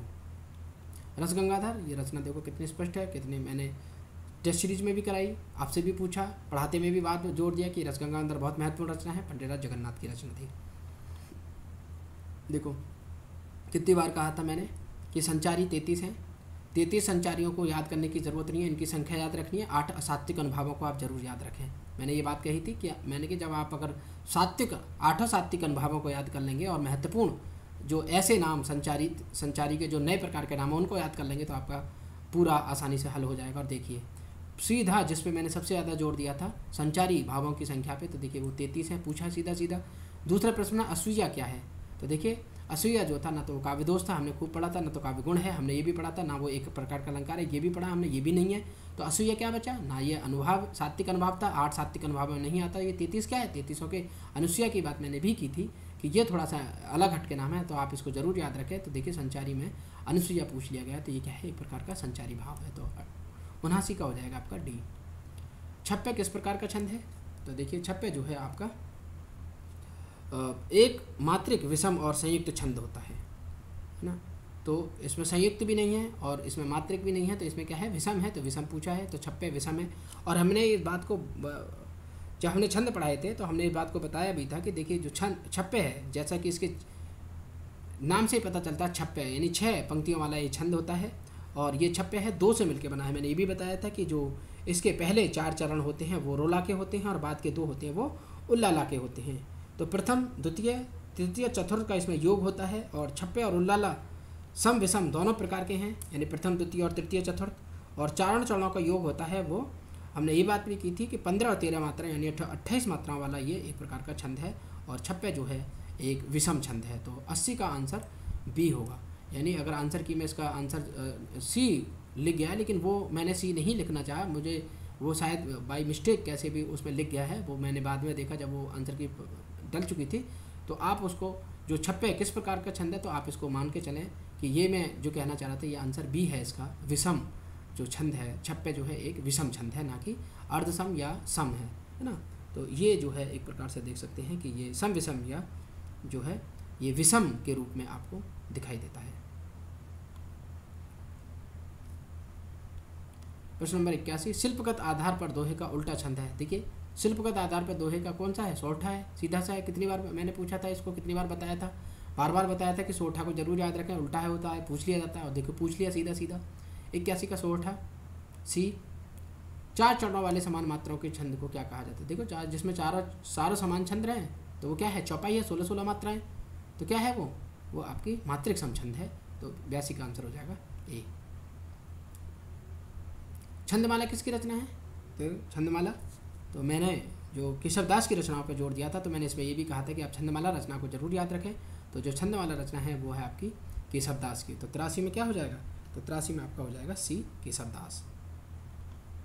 प्रश्न नंबर 84, गणों की संख्या है, तो गण क्या है, तो याद करिए यमाता राज भानस लगा। मैंने इसको कितने स्पष्ट तौर पे आपको समझाने की कोशिश की थी, कौन सा, यमाता राज भानस लगा। ये मैंने कहा था कि आप इसको ज़रूर याद रखिएगा, बिल्कुल रट लीजिएगा। और इसको रट लेंगे तो आपको बहुत सारी चीज़ें आसान हो जाएंगी। और देखिए यमाता राज भानस लगा, ये मैंने कहा था। अब देखिए इसमें 1 2 3 4 5 6 7 8 ये मैंने गिन के भी बताए थे। और मैंने बताया था कि ये 8 होते हैं और पीछे लगा, लघु और गुरु ये जो हैं दशमा अक्षर होते हैं किसके, इसके, है ना। ये तो 10वां अक्षर जो है ये लघु और गुरु का संकेत करते हैं, लगा होते हैं, है ना। तो देखिए कितना इसको मैंने बताया था, कितना समझाया था बहुत अच्छे से। यमाता राज भानस लगा को मैंने पूरा रटवाने की कोशिश की थी ताकि आप इसको ना भूलें और इससे पूरे जो वर्णिक छंद हैं हम उनकी गिनती कर सकें, कितने वर्णों का प्रयोग हुआ था, कैसे इसमें यमाता राज भानस लगा आंसर होगा। तो देखिए गणों की संख्या कितनी होगी, तो गणों की संख्या होगी 8 यानी 84 का बी। कोई भी छंद जिसमें विभक्त रहता है, देखिए कोई भी छंद किसमें विभक्त रहता है, तो चरणों में होता है, जाहिर सी बात है चरण तो होते ही होते हैं, यति भी होती है और दोनों भी होंगे। तो देखिए अब इसमें आंसर होना चाहिए वो दोनों ही होंगे, क्योंकि यति भी रहती है, यति गति हमने बताया था कि छंदों में यति गति का नियम होता है, चरण होते हैं, है ना। इस प्रकार से देखें तो 85 का वो दोनों ही होना चाहिए। तो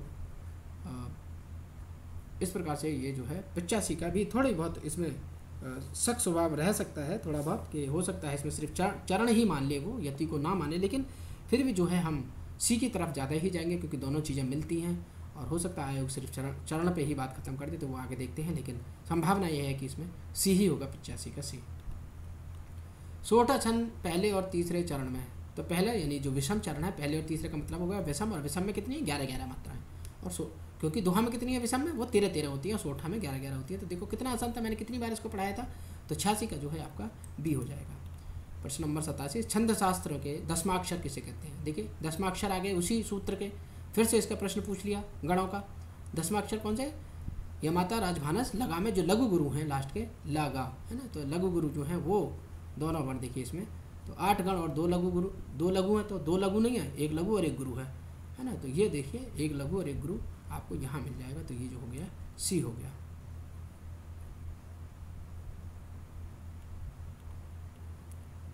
वेद के चरण कहे जाते हैं, क्या कहे जाते हैं वेद के चरण। तो देखिए ये प्रश्न थोड़ा सा पूछा गया है, महत्वपूर्ण प्रश्न है। तो देखिए वेद जो होते हैं वो उनके जो चरण हैं, उसके जो पैर हैं वो आपके छंद माने जाते हैं। छंद से ही प्रश्न पूछा है। और अलंकार को क्या माना जाता है।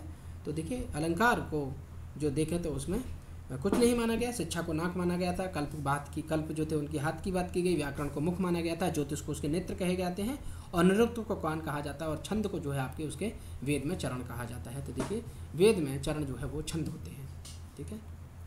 प्रश्न नंबर 89, कविता हमारे परिपूर्ण क्षणों की वाणी है। इसको मैंने पंक्ति को, ये मैंने टेस्ट सीरीज में भी कराया था, ये मैंने आपको पंक्ति भी दी थी, और ये आपकी सुमित्रा नंदन पंत की कि कविता हमारे परिपूर्ण क्षणों की वाणी है, ये है सुमित्रा नंदन की पंक्ति। प्रश्न नंबर 90, जहाँ उपमेय और उपमान, जो हम जहाँ पर उपमेय और उपमान होते हैं, अगर एक सेकंड साथी, जो उपमेय और उपमान हैं उनमें पूर्णतः समानता बताई जाए। देखिए कितना मैंने इस पे जोर दिया था, और इसको मैंने टेस्ट सीरीज के माध्यम से जब हम उसको पढ़ रहे थे, तो मैंने इस बार को जब हम अलंकार पढ़ रहे थे, तो मैंने जब हम उपमा की बात कर रहे थे और उपमा करते करते जब हम रूपक पे आए थे, तो मैंने यही बात कही थी कि यहाँ पर उपमेय और उपमान पूर्णतः एक हो जाते हैं, समानता हो जाते हैं, पूर्ण समानता हो जाती है। उसमें बिल्कुल उपमान पे ही उपमान का आरोप कर दिया था, पूर्ण समानता हो जाती है। तो वो क्या होता है, तो वहाँ पर आपका रूपक हो जाता है ना। पूर्ण समानता नहीं बल्कि पूर्ण एक ही मान लिए जाते हैं, तो वो आपके क्या हो जाते हैं, वो आपका हो जाता है रूपक। तो 90 में आपका क्या हो जाएगा, तो 90 में आपका हो जाएगा रूपक। प्रश्न नंबर 91, अनुमतिवाद। तो मैं देखो अनुमतिवाद किसका था, शंकु का था। उत्पत्तिवाद किसका था, भट्टलोल का था। साधारणीकरण का सिद्धांत भट्टनायक ने दिया था। अभिव्यक्तिवाद की जो बात की थी वो किसने की थी, तो वो अभिनव गुप्त ने की थी। अब देखिए इसमें बस इसी साधारणीकरण का समझ लीजिए भट्टनायक, तो सी का सेकंड। तो देखिए सी का सेकंड किस में है, सी का सेकंड सिर्फ है ए में, तो 91 का क्या हो जाएगा, ए हो जाएगा। बाकी सब मिला लीजिए, मिल जाएंगे। एक ही आपको याद रह लिया तो जो है आपको पूरा आंसर मिल जाएगा। तो सिर्फ मैंने एक से मिला लिया, बाकी आप सब मिला लीजिए जैसे जैसे जो भी नहीं समझ आ रहा है, और 91 का आपका ए हो जाएगा। वह आदमी नहीं हैवान है। क्या है, वह आदमी नहीं हैवान है। वह तो मानो देवता है। हमने कहा मानो मनहु, मानो मनहु मनाओ, तो मानो मनहु जनहु, तो ये क्या है, ये उत्प्रेक्षा है। तो बी का क्या है, फर्स्ट। अब देखिए बी में फर्स्ट कहाँ है, तो देखिए बी में फर्स्ट जो है एक तो बी में है और एक डी में है, जिसका मतलब हमें और दूसरा भी देखना है। यही कहीं यह उसकी चाल तो नहीं, संदेह हो रहा है, यानी क्या कर रहा है, ये भ्रांति हो रही है, कहीं ये उसकी चाल तो नहीं, यानी क्या है ये एक प्रकार से। या फिर हम अगर इसको, ये हमारे लिए और भी आसान है, आप तो साक्षात इंद्र हैं। तो क्या है, ये रूपक है। तो डी में क्या है, डी में सेकंड है। तो देखिए डी में किस में सेकंड है, तो देखिए डी में जो है इसमें सेकंड है, और यहाँ बी में जो है इसमें फर्स्ट है। तो बी और डी आ रहे थे, तो अब ये मिल गया, यहाँ डी में है नहीं, तो आपका आंसर हो जाएगा 92 का डी, है ना। 92 का क्या हो जाएगा, डी हो जाएगा। तो इस तरीके से भी हम इस प्रश्न को हल कर सकते थे। बाकी अब मिला लीजिए और बाकी मिल जाएंगे, तो जो हमें कन्फ्यूजन थी वो भी पूरी हो जाएगी, है ना, पूरी तरीके से। अब डी का पहले में फर्स्ट, तो वह आदमी नहीं हैवान है, अपनुति है, क्योंकि उपमेय को उपमान से नीचे गिरा दिया। आदमी की उपमा किससे दी गई, हैवान से, और हैवान से भी उसको नीचे गिरा दिया। तो ये क्या है, अपनुति है। ये वाली बात भी जो है स्पष्ट रूप से याद रखी जा सकती थी। और पहले का फर्स्ट, दूसरे का मानो है, उत्प्रेक्षा ही है, और थर्ड का जो है सी का थर्ड भ्रांतिमान, यह उसकी चाल है तो नहीं, ये उसकी चाल तो नहीं, ये भ्रांति हो गई उसको, है ना। तो इस प्रकार से देखिए इसमें आंसर हो जाएगा डी। प्रश्न नंबर 93, देखो ये भी प्रश्न मैंने लास्ट वाला पेपर कल परसों जो समझा रहा था उसमें भी मैंने स्पेशल तौर पे इसको समझाया था बार, और बताया था, हल कराते में भी बताया था कि रुद्रत ने वक्रोक्ति को शब्दालंकार माना है और अर्थालंकार जो है वामन मानते हैं। ये मैंने एक प्रकार से अंडरलाइन करके स्पेशली तौर पे आपको ये दिया था। और देखिए प्रश्न सीधा सीधा ही पूछ लिया गया है। तो 93 का हो गया आपका सी वामन। श्लेष अलंकार कितने प्रकार के हैं? 2 प्रकार के, सबंग और अभंग और श्लेष, सबंग श्लेष अभंग श्लेष, ये भी बात की थी। तो 2 प्रकार के हो गए। तो 94 का ए। अलंकार आदि आचार्य ने रसाभाव और भावाभास को कौन सा अलंकार माना? ये प्रश्न थोड़ा गहराई में जाके पूछा है। अब तक का थोड़ा बहुत कहें तो सबसे ज़्यादा गहराई में प्रश्न पूछा जाने वाला यही दिखाई दे रहा है। तो अलंकार, जो अलंकारवादी आचार्य थे, जो रसाभाव और भावाभाव था, इसको जो है वो किसमें स्वीकार कर लेते हैं? जो ऊर्जस्वी अलंकार है, ऊर्जस्वी जो अलंकार है, इसमें रसाभाव और भावाभास, रस का आभास और भाव का आभास जिसमें होता है वो आपका ऊर्जवशी अलंकार में स्वीकार कर लिया जाता है। तो इसका 95 का आंसर हो जाएगा 1। और जो रसवत अलंकार है, यानी जो रसवत या रसवत अलंकार है, इसमें तो रस की जो अंगता होती है उसको स्वीकार किया जाता है।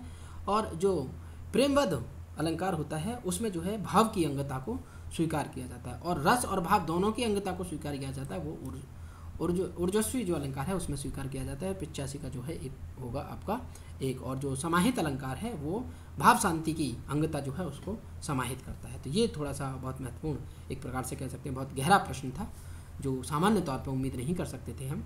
तो ये एकमात्र प्रश्न है जो बहुत गहराई से पूछा गया है ना। और क्योंकि ये जब हम वक्रोक्ति है ना, जो है व्यंग और वक्रोक्ति, गुणार्थी और वो जब पढ़ रहे थे तो उसमें ये था, बहुत गहरा था। इसको जो है एक प्रकार से कह सकते हैं कि ये प्रश्न जो है, एक आध प्रश्न तो आ ही सकता है उतनी गहराई से। तो ऊर्जस्वी अलंकार के अंतर्गत रसाभाव और भावाभास को स्वीकार किया है। तो 95 का ए हो जाएगा। काव्य गुणों के प्रतिष्ठापक आचार्य, देखो इसको अंडरलाइन करके दिया है मैंने आपको, मैंने इसको टेस्ट सीरीज में भी कराया है, अंडरलाइन भी करके दिया है, बार बार मैंने बात भी की थी और मैंने उस परिभाषा पे भी बात कर दी थी कि तो ये जो है किसने कहा था इसको? तो स्थापना करने वाले थे इसके वामन। तो वामन ने जो है इसको स्थापित किया था, इसको महत्व दिया था किसको? कि जो है आपका अलंकार है या वो जो गुण है वो उसके प्रतिष्ठापक आचार माने जाते हैं। ठीक है, तो ये जो वाली बात थी आपकी बहुत महत्वपूर्ण थी और इसको जो है आपको याद रखा जा सकता था, ये बहुत ज़्यादा उतना मुश्किल भी नहीं था। ठीक है, तो गुणों के प्रतिष्ठापक आचार्य जो थे वो वामन थे। तो 96 का आपका हो जाएगा सी।